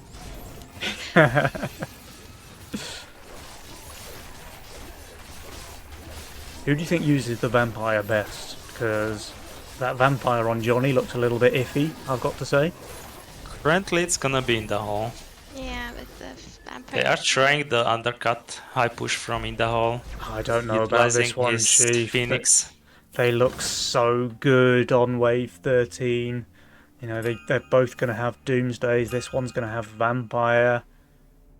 Oh, didn't... he has perfect gold, no? He has perfect gold, yeah. What's he thinking about? I'm not sure, just click it. No. Oh, there we go. Okay. It's keeping us waiting. He's definitely holding. Like, no way, right? He's so good on this wave. He does kind of lack tank value a little bit, but all of his damage is just perfect for wave 13. I think this Doomsday will perfectly tank. It looks kind of It high. looks perfect. I'm a bit worried for this Doomsday. Yeah, it looks perfect. It is perfect. Tony, It is look. perfect. Yeah, you called it, Nico. That is a beautiful Doomsday. Which is super important for him to hold. Now he has the KP to tank. Yeah. And he's still going to Yeah, leak he's like- quite a lot, I think, there for Sagittarius. But Wait. 70% there. Wait, what? How is Wait. Johnny leaking? 50% for Johnny as well. We were watching the wrong lane. I was just certain that Johnny would full hold. I think it's because Johnny barely has any tanks and doesn't have a tanking Doomsday. Yeah, true. That must be it. And the slime didn't pop off. Yeah, it has to be. Just the lack of tanks just really bit him. And here they go. They're going for a bit of a counterattack here, but they've just given away a ton of gold to their opponents there on 13. I mean, Indaho just full pushed for 13. That's why Yeah. Johnny leaked, and now he has like no value despite leaking them. Lucy is on value, but with bad units. Like, she's got 2 canopies, amazing. 3 canopies now, She lacks the damage. She lacks the damage for sure. And Inderhall is super far under. This is gonna hurt. Oh, he does have a We have boosted to have the veteran, though. boosted. Yeah, that's a full hold. Should be easy now. Okay, so basically 600 Mythium Sends for both Inderhall and Lucy. The Phoenix is perfect there for Inderhall, though. So despite being 600 undervalue, he's going to do, I mean, much better than he has any right to, I think. Phoenix is still alive. Wow, it goes down now. Lucy, she's actually being overrun. She's closest to value by far. 67% on Inderhall, 84, 94 there for Lucy. Wow, the on-value player leaking way more than her teammate. But I mean, they have full king, full Not anymore. regen, and this is they saved their Mythium, right? Or did they income? They income kinked. They income king. The income game, yeah. So the Mythium situation is But fairly even. It's basically even. Yeah. The 16 cent gonna be forced. I think with those build, everybody's weak on 16, so no one can be confident in their power and skipped. So Inderhall has the boosted PVs. Lucy is prepping masks as well, so she'll have 3 Tantrumed Hellraisers, which are pretty good there. But Bear is unfair, so we'll have to see. how is the left side gonna hold? They don't really have anything currently. They can't, So right? I mean, Johnny Johnny just needs has to roll Deathcap, I guess. Pyro. Yeah. He No rolled pirates. Berserker. Sad. So he is doomed. Can Saji hold? Not really. Not really. They both have wargs. You know, Lioness Alpha is not bad on 16, but it's not exactly the unit you get excited about either. Here's the Bears. They need to be on fairs. We've got Aura Sends coming out from Saji, and similar from Inderhall. There's that Ghost Knight from Lucy. I mean, it's going to come down to a race here, right? I don't really see anybody holding here. I mean, I don't like this by Inderhall. Isn't like Halo. Oh, it's garbage. Or Halo is garbage completely- on 16, yeah. Surely he can build better than that. But actually, can he? Like, there's nothing in his role for 16. The Phoenix can Smurf tank really Phoenix well. can On a 16, it can definitely Smurf Mm-hmm. more than on 14, which was already great. Well, let's see who smurfs and who smurfant, because there's some pretty big Mythium Sends all around. The Phoenix definitely doing the job there for Inderhall, although the wave is about to collapse on top of it now? Wait, It is. It's it's perfect. insane! The Phoenix is insane! It's just holding, no? He's just holding. Wow. Lucy is Johnny with Wow. the 93% leak, Sagittarius, And I mean, he's Lucy leaking is also as well. doing phenomenally well. Yeah, Saji did really well there. So Saji 39%. I think they might stay alive there, but that hold from Inderhall minus 600 value, the lowest value player in the game, the only one holding. And actually, Penny, I think the arc was brilliant because he does have a lot of Oh! AoE from the Levi and the died. Phoenix. They died. What? They died. they died. Oh. That was Damn. crazy, man. Like, I did not expect them to die there. Like, Johnny's leak was pretty big, but Saji did so well. They had a bunch of king ups. I mean, sure, they were on 50%, but that's a... wow. That's a weird way to end the game. And yeah, I mean, exactly as you were saying, Nico, Inderhall's build turned out to be perfect, really. You know, his Phoenix tanked amazingly. He had a ton of damage to back it up. And he pulled off a miracle hold. And that's what won them the game. So very, very well played. That is a 2-1 going in favour of Spontaneous Combustion. They will be our second grand finalist, going up to meet 1M and 1N. What do you think about that one, guys? I think this will be very interesting. I didn't expect 1M and Intense to get this far, but I mean, they're insane tournament players and really know how to perform under pressure and pressure their opponents. Yeah. I don't want to say that I have a favorite. I like both teams. I would love both of them to win. But you're And I thinking it's think- probably going to go in favour of Lucian Inderhole, right? Actually, no. I feel like it's now. I mean, they know they're the underdogs, so they have less pressure, and we all know that too much pressure can lead to oopsies. So I It wonder. It's also gonna be the first final for 1M, 1N, and yeah, you can get pressured as well. It's gonna be also best of 5, so you also need to win 3 games, which Yeah. is gonna be a little bit harder for them Mhm. when they are underdogs. But from what they shown, they definitely have very good chances. Yeah, no, I don't even know if it's their first final. I seem to remember a few months ago they were definitely in the semi-final. I just can't quite remember if they made it to the grand final or not. But they have some tournament experience together. I think they were actually like a pickup team. You know, solo sign-ups. They met each other in the Nova Cup, and then they made it all the way to certainly the semi, maybe the grand. So they played really well together, and they're showing That's us here again insane. today exactly that they're a really solid team and one to be aware of, I think. So I'm looking forward to that. But guys, Twitch chat, I think we need to have a quick 10-minute break now, give the players a chance to relax before the grand final, give the casters a chance to rest our voice as well. So Twitch chat, don't go anywhere. We will be right back with that grand final as soon as possible. And until then, I'm going to leave you guys with Lo-Fi Yozora with beats to Income and Chill to. So enjoy!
Welcome back, Twitch chat. Welcome back. We have our grand final lineup ready. It is Wave 5 GG. That's 1M and 1N. They're playing up against Spontaneous Combustion, the newly formed Inderhall and FC Lucy. So what a match this is going to be. What are you expecting, guys? Do you have predictions? First off, I would never guess these teams will meet in the finals, once because there was no team in the whole and FC Lucy, and also Intense and 1M was kinda underdogs, I would say, going into this tournament. And I would give the edge to Inderhall and FC Lucy just because they are better players currently and have more experience. But if 1M gonna keep the form from groups and semis, they can definitely take it as well. Yeah, I pretty much agree with Adam, with the Dams so far. I feel like when it comes to the early game, Intense and 1M have a bit of an edge right now, because they've been pressuring their opponents pretty well so far. But when it comes to the late game, Lucy and Inderhall definitely have an edge with their experience. So it really also comes down to the Legion spells as well. Yeah, also, 1N and 1M, they played the really pressure game, right? But as we saw, Inderhall is like, no, I'm not gonna push those work keys, so it should not work on Inderhall if he plays it, and he should take those spirits and just play the mid game. Yeah, fair enough. And the other thing, so 1M and 1M, they looked super scary in the early game, exactly what you're saying, Nico. But a little bit of that, I think, was Fake One and Pakistan just letting them do whatever they wanted. You know, we talked about it a bit during the series. They were income sending too much. They were not having any pressure, really, on 1M, 1M. And they could just save as long as they wanted and send these big 300 sends on Wave 9 and stuff like that. So maybe Inderhall and Lucy can maintain a bit more pressure than that and keep them on their toes a bit more. We'll have to see. We have got a lobby available. So when the players are ready, we'll get the grand final underway. I think I'm going to call this one in favour of Inderhall and Lucy. But, I mean, I completely agree with what you guys say. If they are able to maintain that form that we saw in the semi-final, 1M and 1N are absolutely a team to look out for. So, could go either way. I would really love to see a competitive series and not just a stomp from one team. Yeah. That would be super cool. I think all the viewers want to see like a nice best of 5 played out. That's the most exciting, isn't it? Where the games are close and the series goes the full distance. But we're about to find out, guys, because game number 1 is here. We've got Spontaneous Combustion on the left. We've got Wave 5 GG on the right. Let's go. Let's go. Interesting spells, right? Like completely different, very offensive, but also very defensive, and also the scaling one. So, gonna be interesting. You obviously are aiming for the venture play in this. Yeah. I mean, the aggressive play feels kind of like a no-go when there's a loan on the table, right? So you never really want to all-out assault into a loan. And look at this, Inderhall actually picking Catapult in his role. Insane. What a mad lad. What a mad lad. Why would you do that? I don't know. So I don't know why you would. I don't know why you would ever pick Catapult in your role, for starters. But more to the point, why would you ever pick it with Potomask? Maybe he didn't have any better options. Where do you even use this Catapult? Maybe like in a split, but I've never tried it. But when? So. When is the question? Not early, not later, maybe. Wave 20, apparently it's good. Like if you build the first one on 20, it might be okay. Nah, you have the Halo. We have the double Pota on both teams. Mhm. Well, I mean, Pota on both teams. Gun. We see the Saboteur coming up. First From time I see Intense, it in the yeah. competitive faction. Yeah, he already is saving. He can.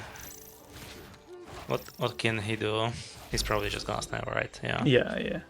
I mean, he has to save, really. He could have snailed on one, actually, with that Saboteur, and he would have been rewarded, because Lucy did this gate card opener, so kind of unfortunate that he didn't just go for that wave 1 YOLO snail.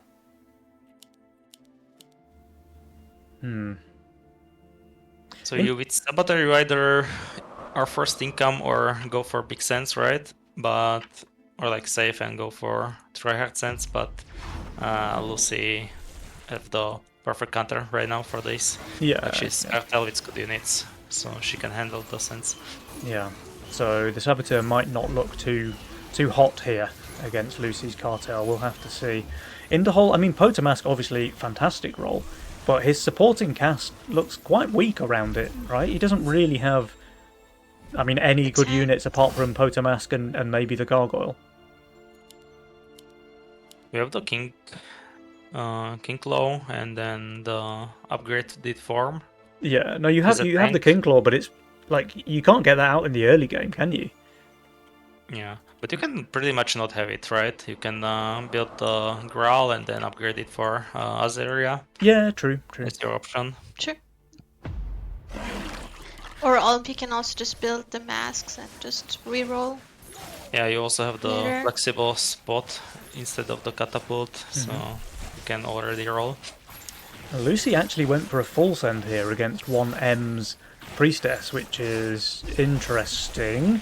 Does get It another is heal off, but I think working. it is going to go down, right? Yeah. Yeah. Okay, 20%. I mean, it's not a big leak, but it's better than nothing. But I mean, it surprised me that leaked, considering he added 3 little skellies. Maybe just the aggro wasn't perfect. I think the Lizard just killed them quickly enough. So Yeah, maybe that's if the true. Lizard had gone straight on the Priestess, it would have been a full hold. Yep. But no, the Lizard sniped out the bones pretty quick. Now we've Yeah. got a Brute coming out here from 1M, so feeling a bit spicy, going for a full send into In the Hole, but here he has the False Maiden. He knows about it, right? He already built the masks last wave. Yeah, he showed it, and in the hole just didn't push. He's playing it safe. Like he had 50 gold, but he Yeah, stayed 6 workies to just be completely fine. I Not mean, he's risking going to anything. be easily holding, so definitely rewarded there for not pressing the worker button. Wait, does he hold, or can this I Brute think he 1v1? I think he holds. And the does. thing is, many players show the mask on 3 and then push really hard, so Yeah. you never know. Like it could. It's definitely a coin flip gamble. Yeah, for He sure. would catch me off guard for sure. I would just push I and know. then I would always brute you on 4 if you show mask on 3. I would just mod like, oh my god, how can he send into my mask? Know the player you're sending to. Don't send brutes against Pota mask. Yeah. The hole's Pota mask. Yeah. We've got another Brute coming out now from Intense into Lucy, but she's got a really good build here on 5. Gate Guard obviously phenomenal, and the fully buffed Treant as well, so that can just tank for days. Yep.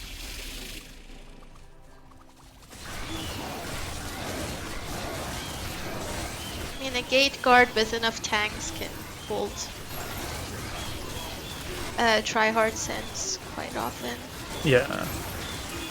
I mean, The it's brute is perfect natural. split tanking as well. The Windhawk just finally going down, but Oh, she's actually leaking because he's targeting the brute. can he get the summon? The Gate Guard he does, but yeah, it's not enough. Alright, 42% leak there. Lucy, I thought she would be completely fine with those units, but apparently not. Brute is strong. Brute is strong. Double Not a feint. friendly. So just the income send now into Intense and 1M. Surely Spontaneous Combustion won't fall into the same trap that Elite Archer team did earlier.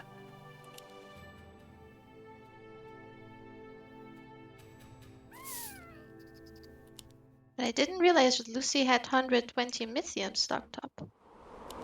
Yeah. I mean, a couple of brutes could have done some real work. Ah, no, it's wave 6 still. Okay, 1M should have been fine. I think double birth with Snile. It's not easy to hold double birth, right? On 6. Yeah, true.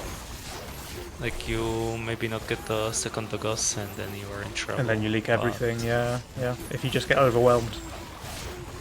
But I also understand with Lucy being cartel that she doesn't exactly want to gamble. Yep. 1M2 holding the double brute because then she would have a really hard game. Yeah, she didn't take the risk. Inderhole does go for a brute here on 7 though, into Intense. He's going to be on value though, at least he will be if he spends that 100 gold. Unless he just thinks he's so good here that he wants to shift for the Vulcan on 8, perhaps. No way. There is a He's very royal. picky. If he shift here, I'm gonna be surprised. I mean, he hasn't. Oh, okay. Now he's building. He goes for the full consort. I mean, he might snipe the brutes. He's That's still gonna leak to this bird. Still gonna leak, yeah. Lucy, she's getting 140 send of her own. The Robo is wailing away on that backline. This should be a decent leak there for Lucy. Let's check back in. Intense, yeah, he is going for a leak, like you said.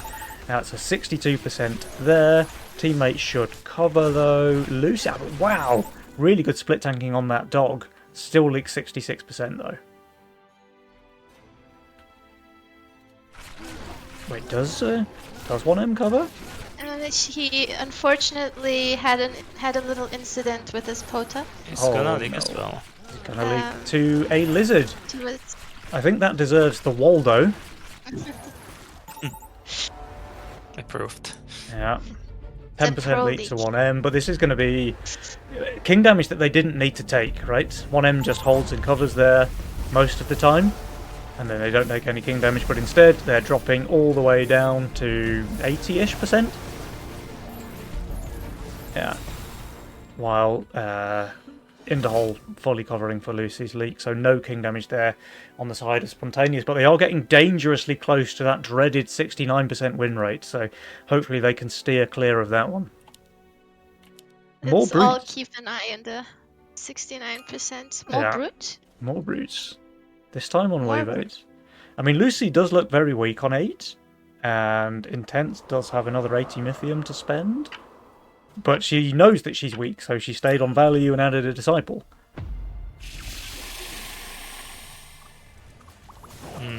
But I think she's still leaking, probably. she should be leaking. Yeah. And it all comes down to that gate guard and how many summons it gets out. It's getting Like two, one more, not right? enough. Yeah, okay. Yeah, she's leaking. Is he out?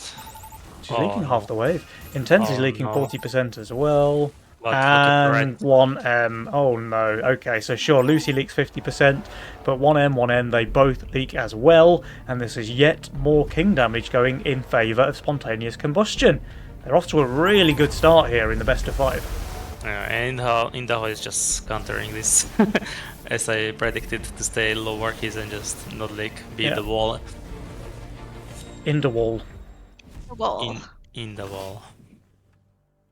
Look Now at this. Look at this.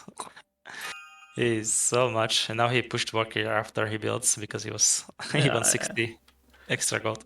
There's no way he can hold 10 though, right? So He has the halo, right? So, he has and the then halo, value. but no tank value. I don't know. Maybe he can do okay. Maybe 1M don't want to send 10 as well because of the venture possibility. Lucy looks kind of bad on 10 as well. Like, I don't know. Yeah. I think Lucy is definitely leaking to brutes. Mhm. Or maybe even fiends or spam. Yeah, Lucy is really not good on 10 at all. Sure, she can have a couple of disciples, but the rest of her units are pretty bad there. And yeah, they do go for the 10, so 1M with the Mimic going out there hoping to snack on some of Inderhole's front line. And what will we see from Intense? An Ogre, perhaps?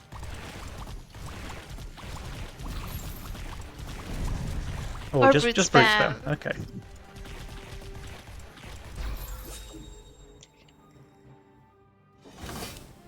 mean, they are definitely taking king damage here, but is it worth it? Because then they're just giving In the Hole and Lucy free venture with their units. Hmm. Lucy's even building for 11 maybe with this Violet upgrade. So she should be leaking decently, I think. In the Hole... Well, he's got 100 gold to spend. He does spend it, okay. I think he was just re-rolling. She can just snipe the birds with the Violet. Yeah. It's the spell, and then you just attack it. It's gonna help her to clear. Oh, the Mimic just snacking on that kite there. We have very good brute sniping in Lucy's lane. Still going to leak though. And yeah, In the Hole leaks as well, despite being on value. Despite the halo, the rest of his units just not good enough. And 24 gold on the Mimic as well, so not too bad there from 1M1N. So how much king this will be? They really needed to do something. Yeah. Because now the Lucy and In the Hole can just venture with those builds. I mean, they're just even further ahead now. They're both on fire. In the Hole already has the venture. Lucy's actually full building, so decided not to go for the venture there. Maybe they're just hedging their bets, right? They know they're ahead. They don't need to take the double venture risk that could possibly lose to a double all-out resend or something like this. Yeah. Just play the safe and win. Yeah, just play it safe. Like, you don't need to take risks if you're already ahead, right? You can, but do you want to? Yeah, hey, you always can. It's just, if you don't need to, then just play it slow and steady.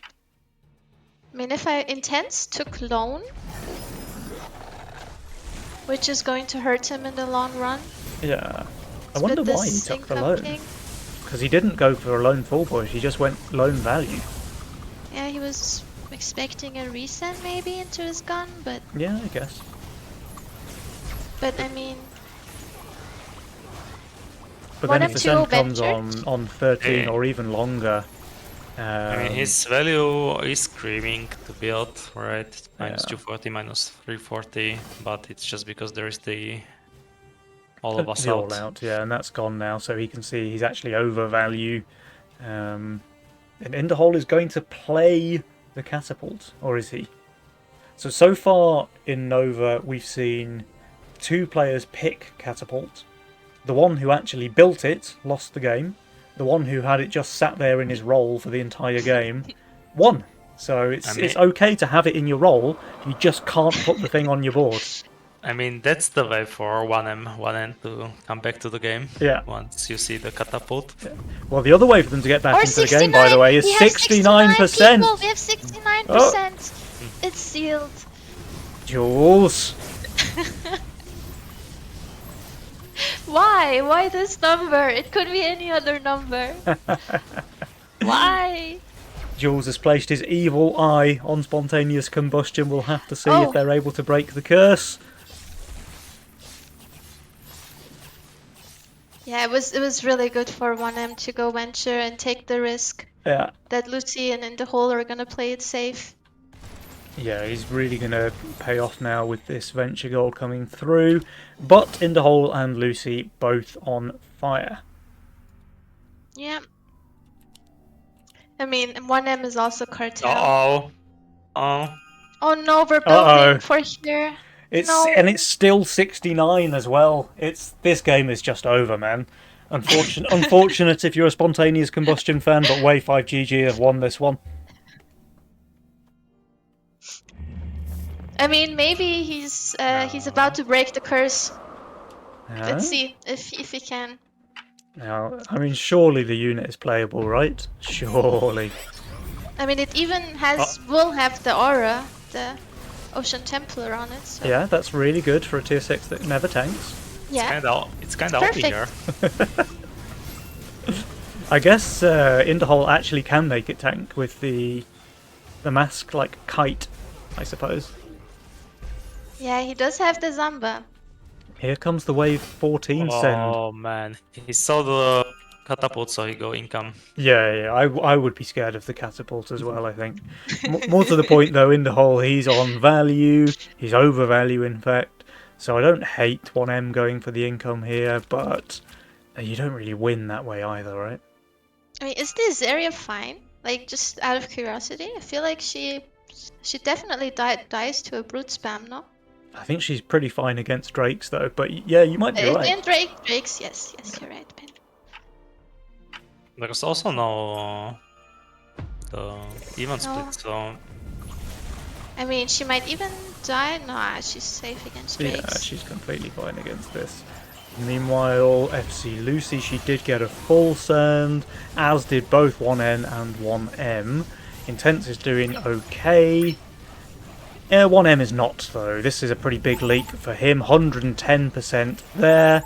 66 for Intense. They've got a lot of king upgrades. GG, I think this is over. Lucy we have with a the pack shutdown. leader. I think they can survive this, maybe. They have a lot of king upgrades, but it's going to be close. I'm always scared of a pack on 14. It's so strong. It's a against lot of the extra king. damage. Barely, though. Barely enough to keep them in the game. 6% HP for wave 5, GG. just not even close. Yeah. It's the game says. Yeah, big shutdowns. Lucy 75, Interhole 50. They're pretty comfortably in the lead. And Jules has moved them off of 69 as well, so 89% win probability now for spontaneous combustion. Things are looking pretty rough for the side of wave 5. Where are they going now? In the hole, and Lucy pushed a fair amount. I think it's just 16. Yeah, they just want to close the game on 16, I Yeah. think. Now, 1M and 1N, they are playing to their outs. They're shifting a lot of gold. They want to try and bait the wave 16 send. The problem with the bait is you have to survive when they do send, right? And that is far from guaranteed.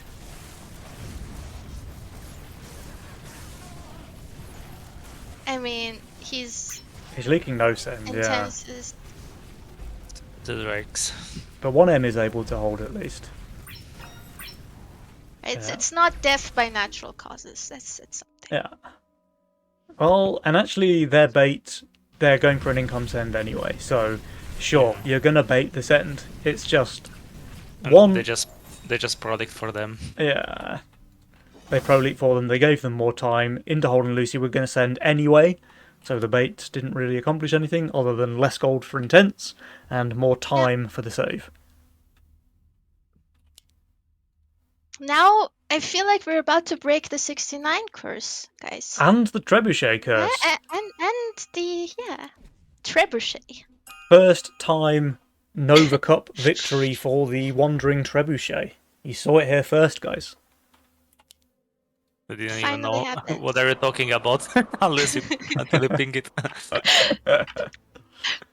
I swear I'm going to start building this unit just to tilt my teammates. Mine is gonna be so worth it. Alright, big sends, 780, 760 for Intense and 1N. They need to hold here.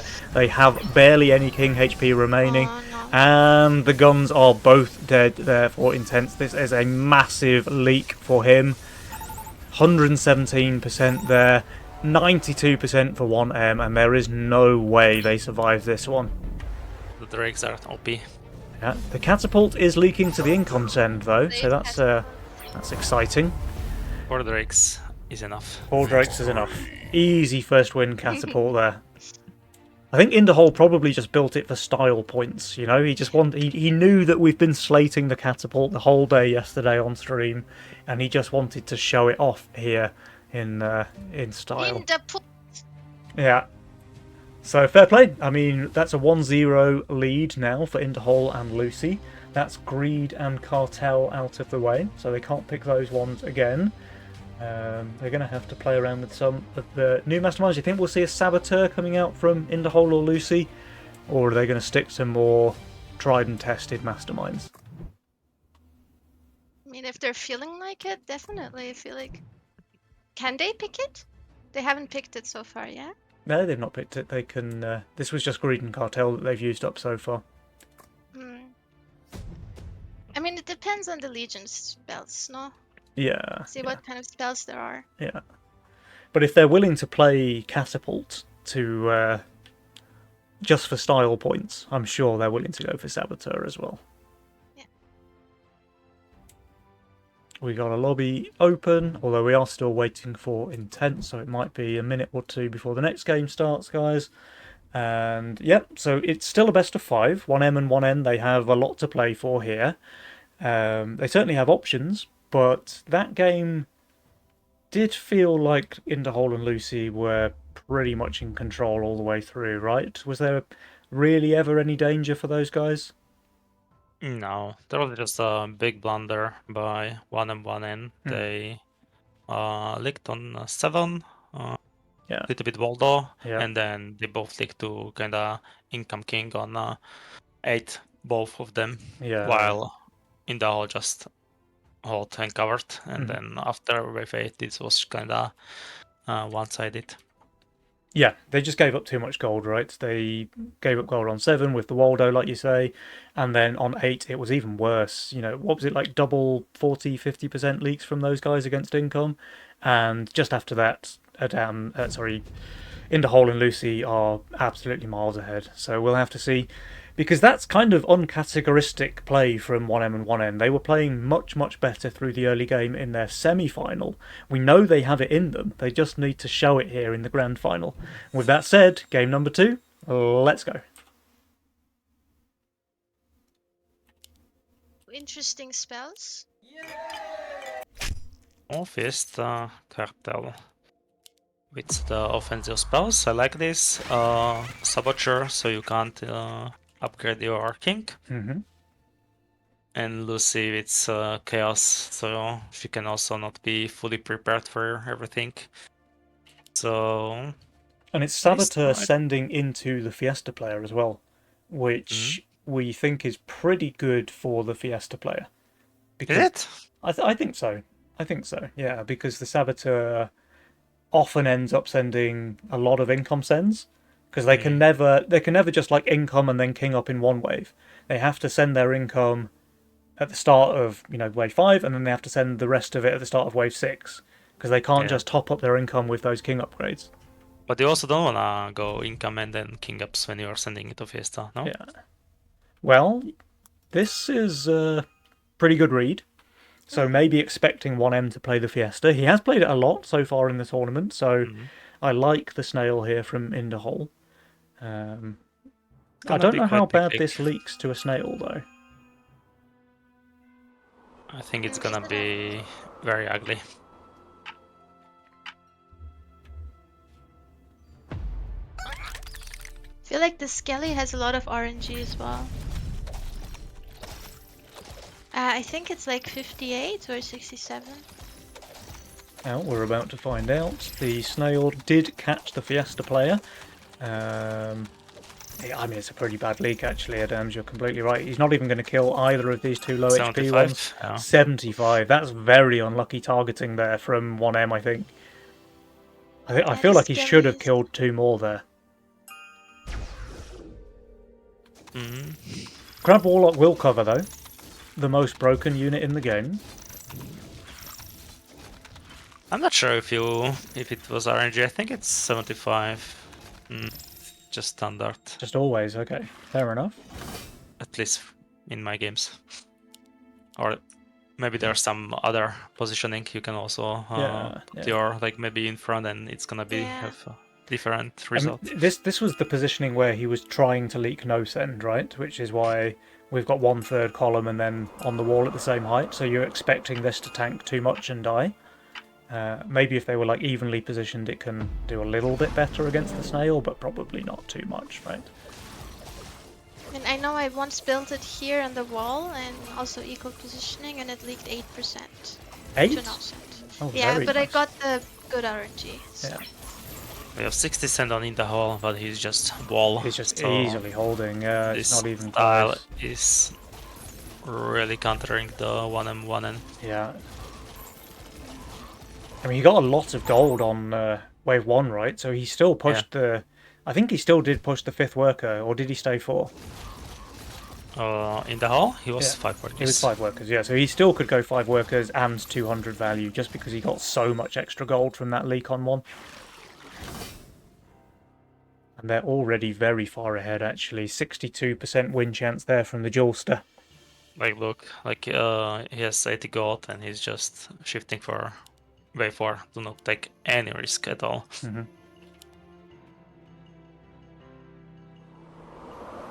What is he shifting for? Probably the. I mean, he'll do something like an Antler, I guess. His role is not great on 4. So maybe he had to go for a Yeah. play like this. If he pushes 7 workers, he might just be doomed on 4. Yeah. But Intense is going to be fine. 1M is going to be fine. Yeah, everybody's holding against their income sends here. In the hole, massively rewarded for this shift. It's insane how safe he's playing it. He's I would mega have safe. always pushed. Yeah. Like he's gonna be giga value. I mean, it's paying off for him, right? The style seems to be Yeah. working really well in Exactly, this, exactly. in the Nova With meta. this long wave, I Mhm. mean, And if Intense goes for a Brute or something here, then Interhole is even more rewarded. Only a Fiend. Only a Fiend. I think this time he's maybe smelling the shift. Mhm. Yeah, the antler, like Yeah. you said, Penny. He doesn't really have anything better. Or he's upgrading the Green Devil. Yeah, I like the Green Antler Devil. more. I think the Antler is good, and then this thing is just the damage that you need. Yeah. Then he can finally push because he's fine on 5 and 6. Yeah, he won't need to build on 5. He can already hold the wave with what he has.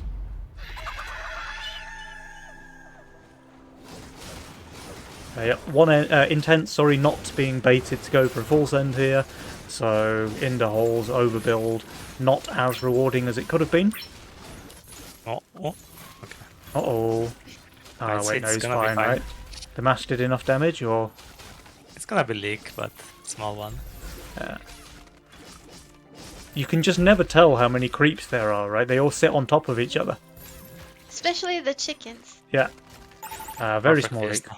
1 creep, okay. But it's the wrong Fiesta player, I think. Maybe they... Did anyone tell 1M and 1N which masterminds they picked? I think they forgot Penny. Yeah, Happens. We've had some really good Fiesta leaks from Intense, and some less good Fiesta leaks from 1M. He's actually not leaked again since Wave 1, right? He's playing the classic Fiesta. You either leak full or hot. Oh no, he did get a pretty good 30% leak on 2, actually, against the Double Snail. Okay. Alright, full send coming out here from Lucy. That's a Robo Brute on 5 into Intense. The Mask obviously just dead value on this wave. Getting through the tank line pretty quickly, but the Warlocks will resummon. They do, but only a little bit too late there. The Mask is already going down. Should be fine, no? They are perfectly split Yes. tanking. Yeah, actually it is And then- perfect. Yeah, it's the best. Oh, this one died before the summon, though. Okay. This is the pro league. I mean, he's even killing the brute, no? It's a pro Nah, league. Or is that not? No, these things do like 0 damage. He never kills the brute there, but again, it's a very small leak against a full send. I think he's okay with that.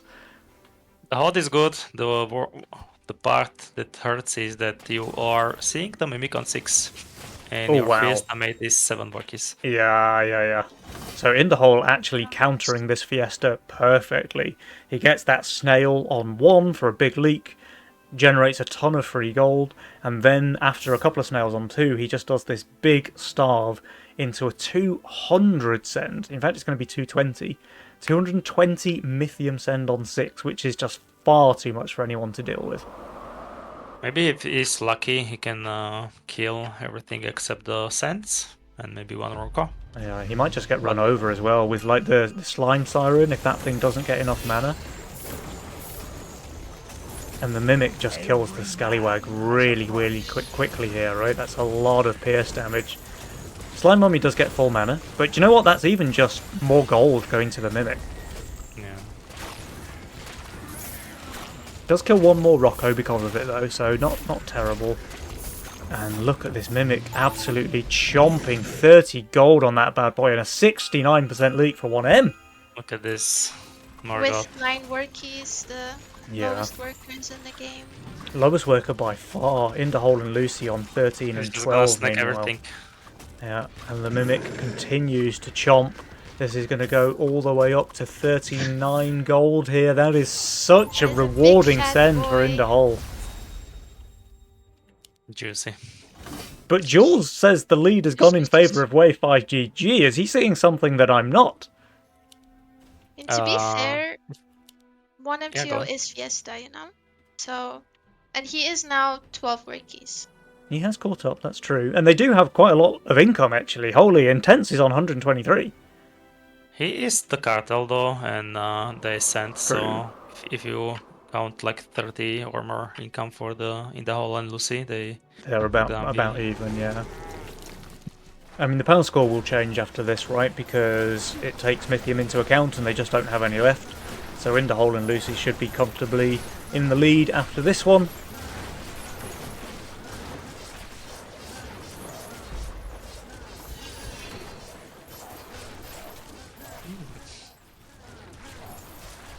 There was kinda option to go on 8 into In the Hole. It's this build, like he shot Antler, he is full impact, no pierce damage, and he just go full income king and just not pressuring the weak wave or In the Hole. In the Hole has a really rough early game role, actually.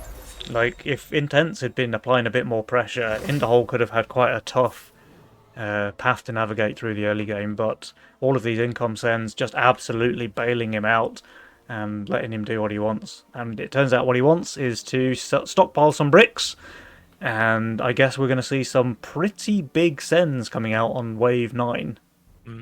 Maybe he thought that he's just gonna Giga overbuild like he was doing before, but this time around In the Hole just pushed. I think he's probably just playing to enable, right? Because his role is that bad in the early game, so he just wants to give Lucy a free game. And with that 200 send on 6, he's certainly achieved that. And now we get this massive, massive Wave 9 send as well. Which is going to absolutely destroy 1M, like the brutes into his board and the pack. Yeah, there's just nothing he can do about it, I think. This is going to be pretty big leaks, a lot of king damage, I'm sure, on Wave 9. And the wave is even super, super slow. They're both very low value, very low damage for the wave, and it just lasts forever. And we're sending an ogre into Krabbies again. Guys, just like spam brutes and imps. This is like the tick. Like, for real, if you sandbox it, brutes and imp spam into Krabbies, destroy them, yeah? Not ogre, not white, not yellow boy, brutes and imps. Oh my goodness, 1M2O is going to get destroyed. The double Shadow Dancer, I mean, it's a unit that needs tank value to shine, and he just doesn't have any tank value in front of it. To be fair, he has nothing better in his role to build, but it's looking rough. It's looking rough indeed. 380 for 1M, 360 for Intense, and yeah, I mean, the Ogre, it looks like it's done its job against the Crabs, and that should be a decent leak, but actually Intense is doing better than I expected, honestly. One more? Because it's an Ogre Penny. 125% leak for 1M, and 100 I think you're for way Intense. too nice, Penny. Yeah. I will not call this. this. Way too good. What do you guys say? On value. He is on value, that's solid true. Units. Yeah, that's why he killed more than nothing. And they're losing a ton of King HP all the way down. 29% now for Wave 5 GG. Spontaneous Combustion are in a commanding lead here in game number 2. I think he could have done much better if he had just built this guy on the right side. Where it had some aggro, but yeah. Always hard to position this big boy, so it just off tanks. I don't know, like those rolls are zero synergy for 1M1N. I didn't saw the initial rolls, but like what they have currently on the board is not synergizing well. No, they have basically no auras or synergy whatsoever, right? Intense just has a 0 DPS build, and 1M has a 0 tank build, so you know, between them I'm sure they could come up with a good roll, but individually, no shot. They're going for full sense here. Intense just barely holding the no send, and it looks like they want to try and make something happen, so it's double overwork with a ton of robos. In the hole, he's 240 value on there. Lucy around the same, a little bit better off when she finishes building. There is no 4 eyes though. 1M couldn't quite afford it pre-income, so this Protector Lifesteal Doppelganger could just do exceptionally well. Probably still leak. Not sure how big. I feel like this the deep coiler will snipe like 2 pretty early because of the positioning, and then he's just going to full hold. She's just going to full hold. I say it's a full hold. Come on, this is going to be sniped giga early. Yeah, instantly. And then this bad boy is going to also get sniped. There's See? the prank. The front Come on, line come on, is full down. hold. The Just Nightmare is hold full this time tanking right. though. Come on. Meanwhile, in the hole, I mean, this is It's a bit a of a full leap for him. hold. Oh, it is a full hold. It's a Wow. full hold. Nico with the calls. Incredible. Normally the rule is when a caster calls something, they're just always wrong, but we've got one calling something right for a change. That's impressive. I have someone to prove wrong here, you know. It's enough Yeah. incentive for me. I was just going against it because, you know, I was just counting that it's gonna be the opposite. But yeah, after that performance, FC Lucy really, really strong in the game. Both players on fire. 1M really starting to fall behind here. They even go for this Copium resend, so we've got Brutes and Imps coming out. But Lucy Copium? is so strong on this wave. I mean, Lucy just got fed really hard. I feel like she doesn't have to build and she still holds, no? Yeah. In the whole shot league. And Lucy, no 4-eye, so probably hot. Yeah, 240 Mythium, it's all in More Brutes. Brutes. But this is Lucy's best wave in the entire game, right? So I think she's just absolutely fine here. In the hole, I mean, he could leak, but he's also just on really high value. Lucy is actually leaking. Really? Oh, the Nightmare did go down. Okay, 52% and a shutdown. But in the hole is the one holding. Yeah, Okay. I mean, he's 2k value Yeah, here, right? Yeah. Go Bert. No, but no shutdown. And they're just going to be even further behind now. Yeah, but nice effort. There was not much the other. They had to that try. One and could do. They had to try something, right? They were really far behind after the Wave 9. They lost way too much King HP, so they had to try and make something happen. Didn't work out this time, but you have to applaud the effort. And now the income. Yeah. that just Now they're just desperately income kinging, trying to survive, but looking at those Mythium counts on the side of Inderhole and Lucy, I don't think 1M and 1M are going to be able to survive this. They can send whenever they like, really. I would think they just go 14, but they could just as well go straight 15 as well. Yeah, I think they're leaking regardless of when they choose to go. And with just 34% on the king, even a small leak is going to be enough. And Intense also boosted and lost like at least 30 gold, 40 gold. Yeah. Yeah, they're going here. Just sealing the deal. They don't feel the need to save any longer. Why are we sending fucking Boggers, bro? Can you please spam something else instead of Ogres, bro? Against Crappies. Ah! Well, it seems like Lucy's got something to prove of her own, Nico, going for the ogres just to It's prove gonna you wrong work. this time.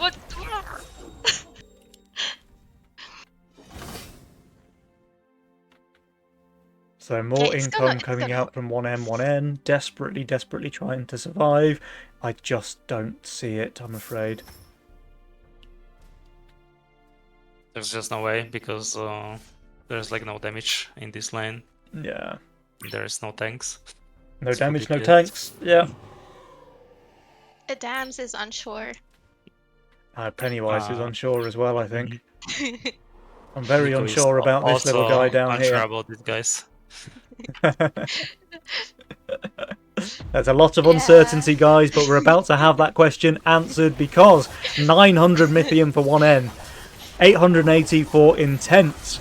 Will either player be able to hold the Ogres destroying the crabs? Nico absolutely in shambles here on the casting desk. Yeah, but Penny, I would like you to sandbox this with imps and ogres, and it's going to be 400%. 400%. Unfortunately, we won't have time for sandbox on the stream, I don't think, so I'll have to take your word for it. These leaks were enormous. 196 on Intense, 150 on 1M, and that is more than enough to seal the deal here. Spontaneous Combustion with a very quick 2-0 here in the grand finals. Interhole and FC Lucy, can they possibly be stopped? I don't know. They're looking on scary form here, guys. Absolutely. That was their Saboteur. Oh, it was actually a Megamind as well. So Interhole didn't pick it, he just Megaminded it. And Chaos for Lucy. But they are in a really, really good position here. They've used up some risky Megamind. You know, they've taken Megamind out of the pool. They still have a lot of really good vanilla things available. 1M, 1N. They need to win 3 games in a row here if they want to win the series, and that seems like a really tall ask given how well Lucy and Interhole are playing today. I mean, it's pretty scary playing against Interhole right now because he's countering them really Yeah. well. Yeah, I mean, his playstyle, Adams, you've called it out a couple of times already, but his playstyle seems really, really well suited against 1M, 1N. He just stays on value, he doesn't take unnecessary risks in the early game, and then when he does receive a brute, a robo, whatever, he benefits from killing that. He gets all the extra gold. His opponent has less income now, and and Lucy has been playing a bit more fast and aggressive perhaps, but because she can rely on Interhole being there to cover and be the steady one, right? So very good pairing between these two. And it's certainly served them really well so far. We'll have to see if they can continue that. This might just be a fast 3-0. It certainly look like it currently. I hope that 1M, 1N will figure out something out and just try. But also their roles are really not synergizing, and it's like really tough for them as well, because like once they are saved, they are just full king. Yeah. And too many weak waves. Yeah. To be fair, they did have pretty rough roles in that one. It's not entirely like a gameplay thing. They had a 0 DPS role and a 0 tank role. So there's, they're kind of already on the back foot just from the units they have. But at the same time, they probably can play a bit better. But it's easy to say. I'm not the one in the chair having to play against Interhole and Lucy in the grand final. So I'd rather be sat here talking about it, I think, than actually having to play it. I mean, the willpower to just shift and not push to get the antler on 4. Yeah. That is pretty hard. Like, I would have pushed 7 workers anytime. and then leaked full leaked. Yeah, exactly. Against the Fiend. Yeah. So his discipline, his the way he's playing the meta right now is pretty good, and I guess that's why they're currently 2-0 in the Nova Cup finals. So well played from Interhole, obviously well played from Lucy as well. And I don't really want to take anything away from 1M. I think they're playing fine. It's just they're playing 2 of the very best players in the game right now, and that is always going to be a hard matchup no matter what. I'd love to see them come back, at least take 1 or 2 games. We were saying before the series started, everybody wants to see a best of 5 and not a 3-0 clean sweep. But the way things are going, I think we might be out of luck because Lucy and Interhole, they are on fire. We're about to find out though, guys. Everything to play for now. This is match point for Spontaneous Combustion. Can they take the series 3-0, or will Wave 5 GG manage to come back as we go into game number 3? What do we think about the spells this time around? Nico. So we have a defensive spell, 2 defensive spells, and 1 aggressive spell. Which kind of makes sense then for Lucy to go castle. I mean, Sacrifice is a very, very strong spell. Like, it's a kind of spell where You can just sell your Doppel. If you go Doppel and go Azaria on 11 if they skip on you. Yeah. Like, it's a very, very, very strong spell. But with these spells, I'd probably go more defensive Masterminds, which the players have Yeah. also opted for. Because, I- like, and Robo I like Army is that. also a tricky one, Penny, because, like, you are feeding your enemy if you're not sending, Mhm. but you can also just, like, play mind games with them where you make them feel like you're going to send for certain plays. So it's pretty cool to play around, in my opinion. It feeds a lot of gold though. Like if you're just using it for mind games, I mean, how much Yeah. is it? It's 12 gold on 11, 24 on 12, 36 on 13. So if you're literally just doing it for mind games and then sending 14, you've given them a ton of free gold, right? Or Yeah.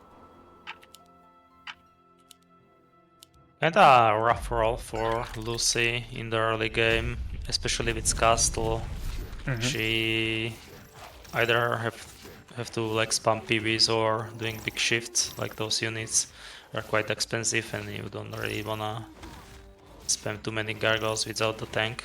So it's she gonna still has that be reroll though. She might just be waiting yeah. for wave 2 so that she can't find a tier 1 and then just press the reroll button. Exactly. So Or far, sh- like, sorry. No, or Yeah, she's just sorry. gonna overbuild, you know. Yeah, to that works too. cover the waves. I That really works like too. 1M's role, to be honest. That's a pretty strong early, but he can also shift for a bunk, but he's also pretty weak on 7, and it's gonna be tricky to work around, but I also really like it. He has the option for 6 with the Berserker, or if he's saved on, he can go for the bank or the Millennium for 7, and then he can scale. His wave 4 is maybe looking a bit rough, unless he goes for a Fire Archer or something like this, but we'll have to see if he actually gets pressured there or not. But I think both sides might just end up playing this one, fairly income king heavy, especially with the double King's Guard. You just get so much more value from those king upgrades, right? It looks like both sides are just trying to play for the late game. oh, there's a Robo. Okay. I mean, as A soon as I say that they're Okay. just playing income king, of course he goes for the Robo. Robo mean- into Interhole, not sure. Yeah. Versus this guy. It's into Lucy, no? No, it's into It's in the in the hole. hole, yeah, but he's got the It's double into- gargoyle, so I I already mean, saw the gargoyle. yeah. At least the Robo is on the left. Okay, so at least the Oathbreaker should die fairly quickly. And that is most of his DPS. Oh, but it's going to give him a long wave and a perfect counter-attack. We already see the Brute coming out here from in the hole. I mean, he's still doing really well. He's going to leak, but this is going to be pretty much ideal scenario for him, I think. Lucy is also very weak on next wave. She pushed 6 Workies. Her bot is really horrible on next wave. Oh, never mind. She rolled the Serpent. Yeah, so perfect. her roll is looking way better now. Much better, but no like big tier 6 or anything. She decided to swap out the boar in favour of that serpent. So her role, like, it's pretty good for the early game, but it will definitely fall off for the late game. And is that really what you want to be doing with a castle play? What is the late game? The Pilgrim with the APS and buffings, but not the good targets to buff. Nothing good to buff, yeah. Yeah. Now, we have got some spice coming out here. We've got 3 brutes from 3 different players. So will anyone be able to hold against this? 120 send for 1M. That's a lot of Mythium to deal with on wave 4. And he has his early bird is not tanking Yeah. anything. That's pretty rough. His Crusher dies really quickly now that the Brute and the Robo go on it. And Intense leaked even quicker, actually. 69% over there. 1M is doing better with his 420 value. But still, that's 40% for him. And sure, This Lucy is leaked as going to well, but be- Interhole's going to cover. Meanwhile, wave 5 GG, they're going to lose a decent chunk of King HP here, I think. Not the best trade. for 1M1N. Yeah, definitely They do not. They're yeah, it's dropping way King's too much Guard. King HP here. That's devastating on wave 4 Mhm. with Lucy's castle kicking in. Yeah. It's gonna be a rough one. Yeah, Lucian in the hole are in a really, really strong position here. And given that this is the match point game, I think Wave 5 GG need to pull off a bit of a miracle to stay in this one. Oh, in the hole is pretty hard pushed. Wow. For the first time all day, it seems. Like, he's definitely leaking to brutes on 6, but they just incomed, so there's no Yeah, pressure. like here's the biggest reads, or very lucky that Yeah. they decide to income king once he is pushing. Also the last game when they just income king on 7 and 8 and then he had the 3-9. But let's focus on this game, I guess. Intense, it kinda looks like he's knows leaking when. to triple snail here, despite having Seraphine. It was non-tanking. Oh, that's... Yeah, he's also looking really weak here, like, except the Seraphine, every single unit is dead value. That's true. Teammate will cover this time around, so no more king damage yet.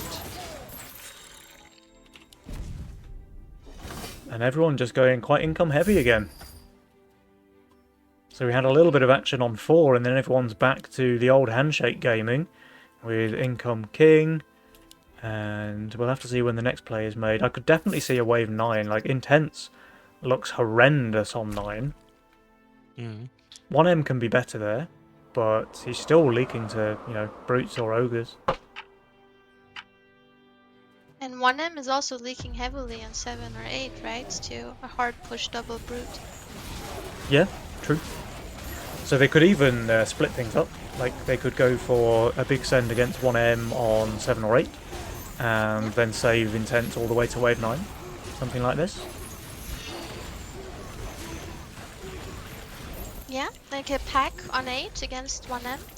Yeah, he would leak really bad, I think. Yeah. Unless he shifts for the bunk. That could change things. And he is building a gate guard. Oh. Very good. Okay, so that makes him even worse on wave 8. And they're saving their Mythium. Be fine, no. Like if he shifts some gold, he has Bunk, and then Bunk is saving him on both waves. And 1M continues to income send, so that's even less pressure onto Lucy. She can push a couple of workers if she wants to. It's like a castle player's dream to get income sent on every wave. Castle player receiving no pressure in the early game, yes please. Give me, give me, give me, give me.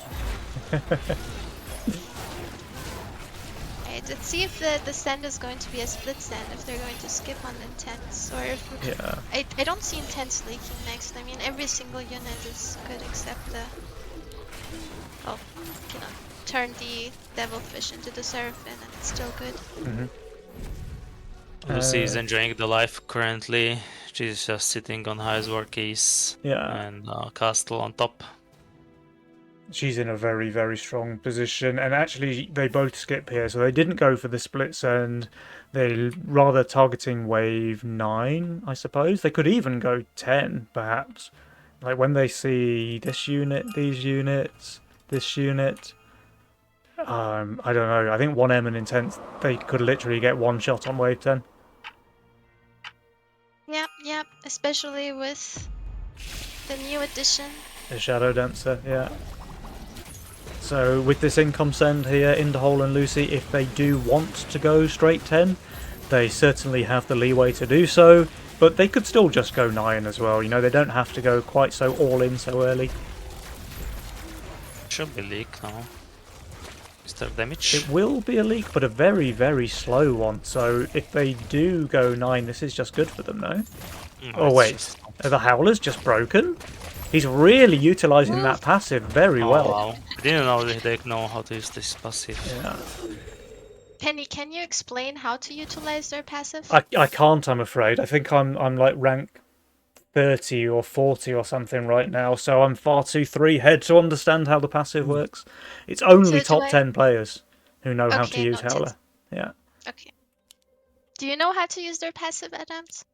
No, I'm not also top 20 player. Shame on you. Shame on you.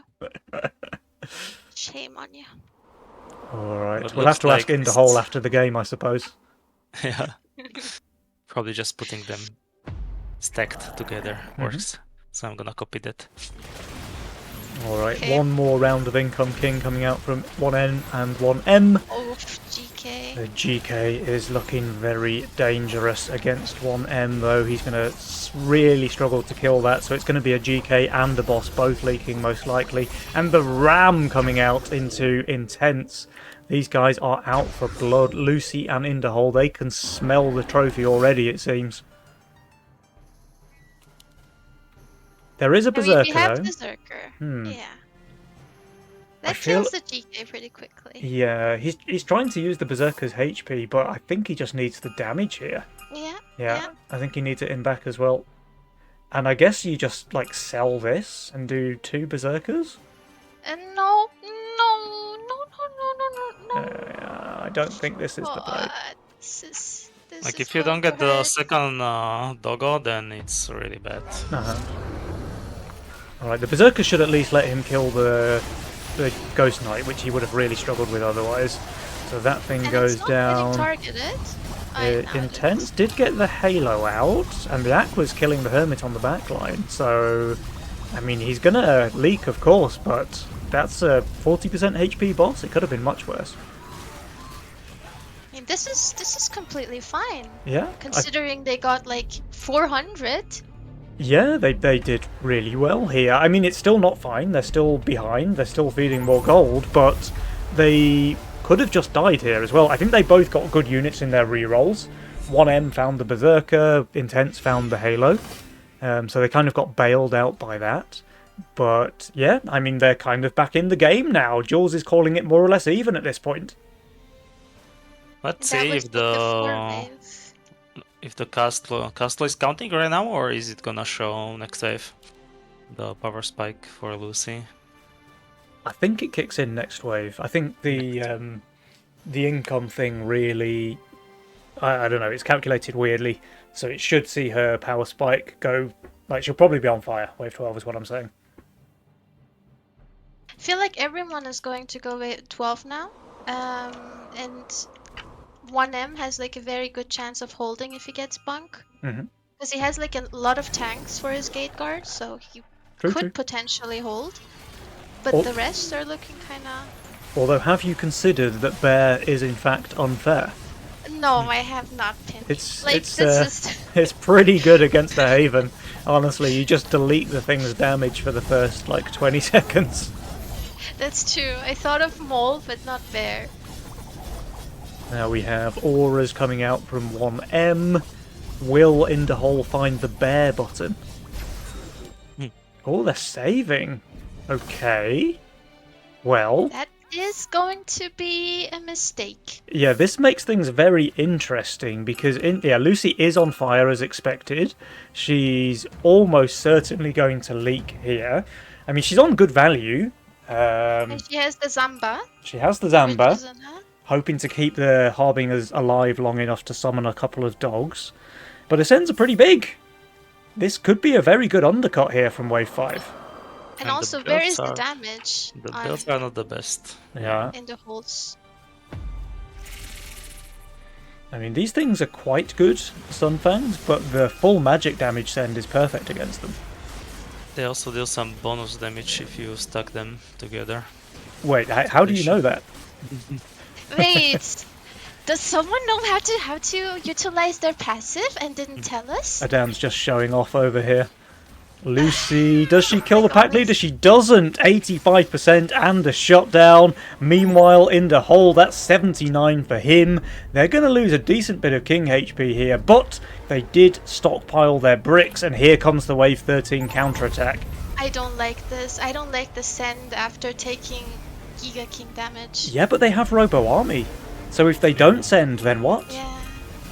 They also Well- have like full 45 and both. Like there's the Dirt 9, there's the Haven, it's the Harbinger. Yeah. So That's true. really bad tank. They Is this arc okay? Yeah, it should be fine, right? Like he needs It's it to close. I mean, it's gonna tank for sure. Oh, okay, he goes for some now- melee now units it's here. fine. Now it should be Now it's okay for fine. sure. they are close to value with And I King mean- Guard. They have full tank. king. And they're finishing Yeah. king. Nice. That's nice. Sends are pretty big though. 680 for 1M, 640 for 1N. The Halo is off tanking very nicely. In fact, this thing. This is perfect. This is absolutely perfect here for Intense. This is really, really good placement, it seems. He's killing off all of the small imps now. Still going to he's leak, of easy course. holding. Okay. No, he's not. He's not. He's not. I'm being hopeful. 80% leak for 1M, 73 for Intense, and some of those units pretty low HP as well. So they will survive here, but still more gold going in the way of spontaneous combustion. But I think they are happy from... Yeah. Like they were in the worst spot before. And now Then they're more looking going pretty to okay. the And level. actually, Interhall even leaks to the income send here. Yeah, and now you have the full king with the King's Guard as well, so it's not terrible. Yeah. Well, Jules is can actually putting them in the survive. lead now. And also, like, I feel like they're in a very good spot. It's just what to do from here. Also, the rolls are not that good for Interhall and Lucy going into late game. Yeah, true. I mean, Lucy's role is already peaked, basically. She won't get any stronger than she is right now. And on wave 16, she looks super weak. Yeah, it's wave 16 for everyone, it looks like. In the Hollander, so 16 looks like it. Yeah. Interhall has the best roll for 16, but he just doesn't have the value.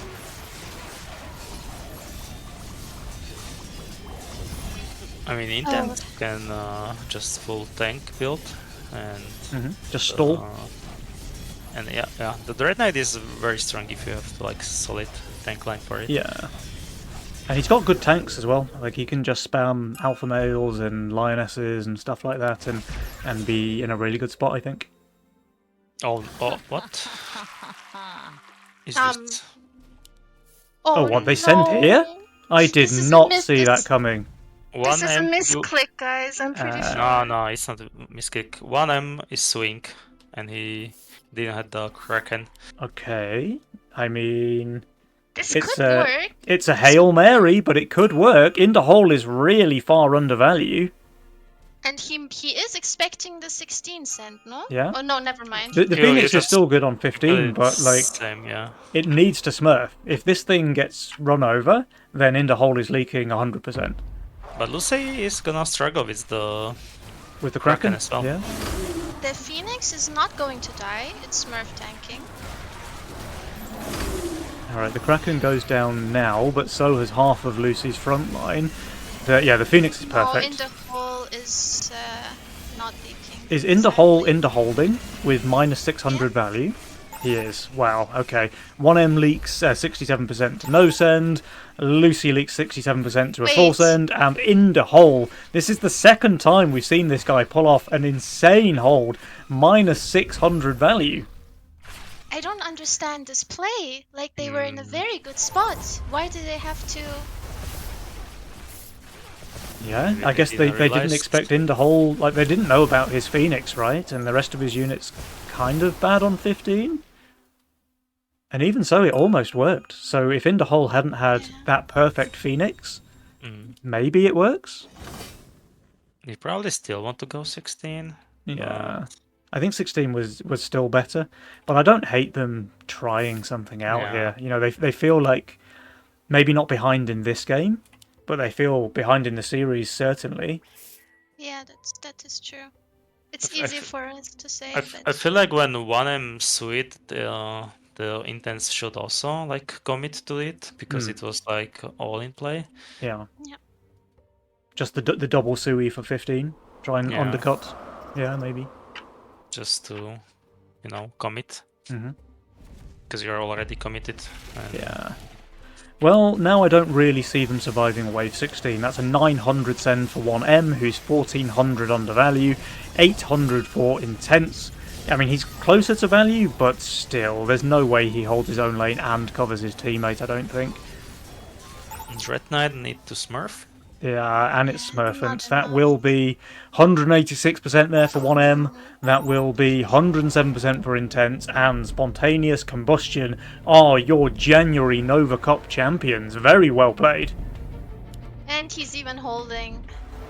Yeah. Yeah, in the hole with the back-to-back Giga undervalue holds, securing victory for his team here. Very, very nice. Well, I mean, we didn't want a 3-0 sweep. Everyone wants a bit more back and forth, but we get what we're given, and Inderhole and Lucy certainly deserve to be the victors here with some really, really spicy plays, I think. So let's see if we can get these guys on for a winner's interview.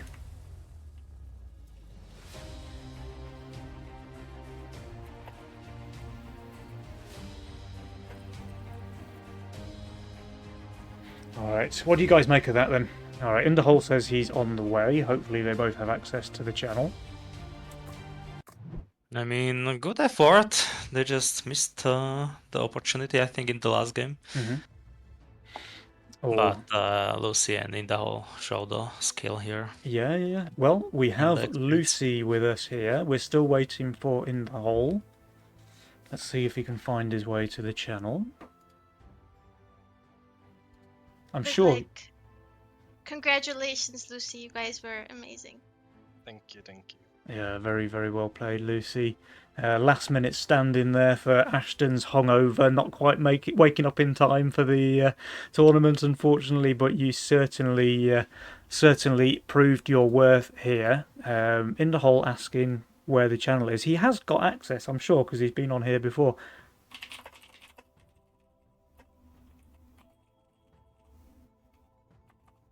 Lucy, how was your first day of the Nova Cup? And then come stronger into second day. Yeah, I mean, I didn't expect to play today. I had a day off. Yeah, he was just basically chilling right now. Hello.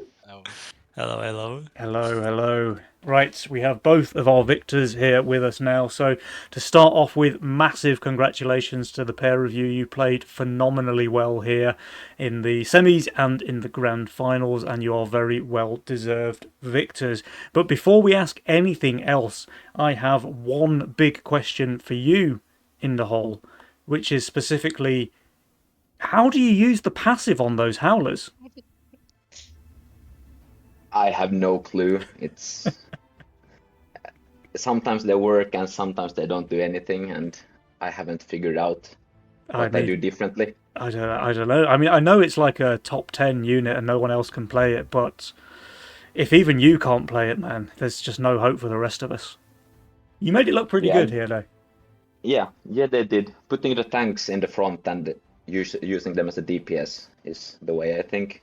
There we go. You heard it here first, guys. I'm taking notes. I'm going to learn the way of the howler. One The day. way of the woo. Woo. And I also have a question. Did you, Inderhole, it just, to us, seemed like you had the perfect read on Intense and 1M2O, like exactly when to shift, when to push? Did you just have a feeling for it, or did you study them beforehand? No, I think they play like good, solid gameplay, so that makes it a bit easier to read. Like they send on weak waves and they income when they are pressured, which is how you should play. But if you make it predictable, it's abusable. Yeah, and you certainly did. This is something that we talked about a couple of times during the series. Like every time they full send you, you're on value. Every time they skip or income king, you're shifting when they skip, and you're undervalue when they income. And it was, yeah, you certainly had their measure, I think. Yeah, it worked out, but it's a bit of luck as well. Yeah, for sure. Yeah, it's a bit of luck. It's a bit of luck, but to some extent you make your own luck as well, right? And you Of wouldn't course. consistently be in the finals and winning the trophy if it wasn't for some skill in there as well. And likewise to you, Lucy, your play was really good in a couple of these games here, especially in the semi-finals. I think you pulled off a couple of like phenomenal holds, securing the grand final position, and then, well, we all know the story there, the 3-0 sweep. It can't really go much better than that for you guys. The banker gameplay. Banker To do it for gameplay. Ashton.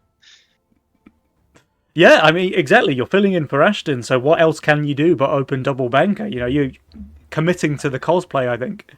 I hate banker, but I did it for Ashton. I believed in the late game with APS Hero. I'm sure Ashton would be proud. He is proud. He sent me a message. Very good, very good. So, of the two games, then I think 1M 1N they just seem to be a little bit maybe off their usual game here in the grand finals, because they played really well all of the other games that we saw them in.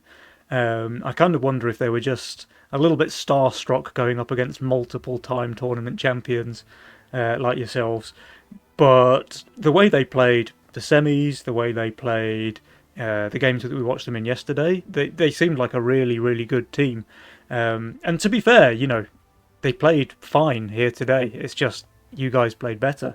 And I'd love to see those guys back in the finals again in the future. So shout out to those guys.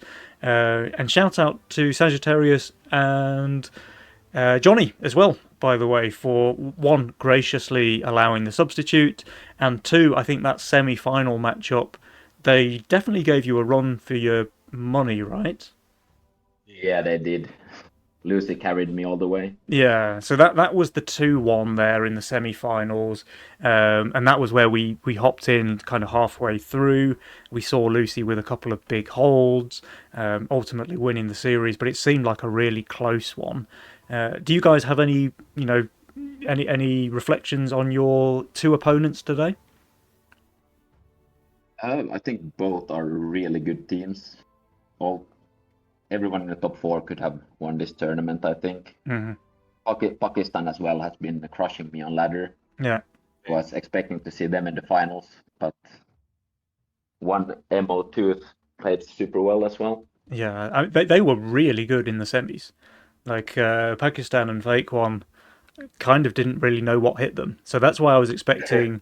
I did not expect a 3-0, even against you guys. I thought 1M, 1N, if they played the way they did in the semis, they were going to give you guys a run for your money. It's kind of the clash of the play styles, right? Because from what the 1M, 1N did to Paki and Fake One worked, because they kind of pushed those extra workies and licked, while you in the Holy was just... not pushing, not taking any risk early game, so you always snack the brute, and then you had the free game, and you could pressure them in the mid game. Mm-hmm. I never. Yeah, for sure. Yeah, so maybe of a favourable matchup for you guys here in the grand finals. I mean, we saw the 3-0. It can't go any better. But I think I need to shut up and let my co-casters ask any questions that you might have. Putting you on the spot. Mr. Adams. Mm-hmm. You want me to ask question? I was waiting for your... I don't know, let's say, how did you find your new mate, and how was it, like, if you had any preparation, how you gonna play, or you just like hop on the server and just figure out? Yeah, we figured we didn't use voice since we haven't talked to each other before, and I feel that takes you out of the game a bit, at least for me. So we just said that we put on the best music we have and focus on the game. That was perfect. We have played so much together on ladder, luckily, so we felt pretty natural. I know how Lucy plays, and I think he knows how I play as well. Ready to get inted. Yeah, you didn't. You promised me you would, but you didn't. I tried. I never got. And that was the first time you two played together, right? Yeah, in Nova. Oh, very The good. other times were with A Atrocity and Yeah, someone we're gonna else. A Atrocity and once with Johnny C. Hmm. Yeah, and now with Ashton and Lucy in the same tournament. Yeah. Really branching out there, aren't we? Yeah, But yeah, I mean, it was a super interesting game, and even more Ashton cosplay, by the way, with playing without voice, because it seems that every time he wins Nova, he comes on here and they tell us that they were just playing with pings. So yeah, really living up to that one. But yeah, I think that's pretty much everything that I wanted to say. Which once again, massive congratulations to you guys. Huge shout out to Schnerd for doing all the tournament organising work behind the scenes, and of course the Legion devs for making the game, sponsoring the tournament. And I realised yesterday this is actually the 4th running year of Nova Cup, which is pretty phenomenal, really, for like a kind of niche indie game to have a cash tournament running for so long. That's impressive, right? very. And we're still having new winners, or like new teams winning. Yeah. New teams every month, and there's fresh blood coming through, and there's 1M and 1N making their way to the finals. You know, there's still things spicing up in the Legion scene. I absolutely love to see it. So final words from me before I shut up. A massive thank you to Nico and Adams for joining me on the cast. It's been an absolute pleasure, you guys, so thank you for that. And that's it. I'm done. So co-casters, any final words from you? Likewise, it was an absolute pleasure casting with you as well, Penny. Yeah, thanks And for having me. your head is beautiful. It's. I had to mention it so you don't feel like it was a bad decision. It's so shiny. You can see all the lights reflected. Penny, your head is beautiful. I never know tiniest head. Somehow it seems a little bit less sincere coming from you, Adams. I don't. No, It's he coming means from my it. heart. He means it. He means it. He has to put it this way so it appears that it's not I sincere. have to Yeah, put my shades. He has to play it cool, Look at- but really he's dazzled by the head. Okay, in the hole, Lucy. Final words before we go. Thank you for watching. Thank you for casting. Thank you for Lucy for stepping in. I owe you one. And Or amazingly well played. And let's hope Ashton had a nice nap. Yeah. A nice nap indeed. That's an expensive nap for Ashton. He's missed out on the prize money now. All right, guys, that's all we have time for. I hope you've enjoyed the show. Last congratulations to the winners, and we will see you here for the February Nova Cup in a month's time. Until then, goodbye.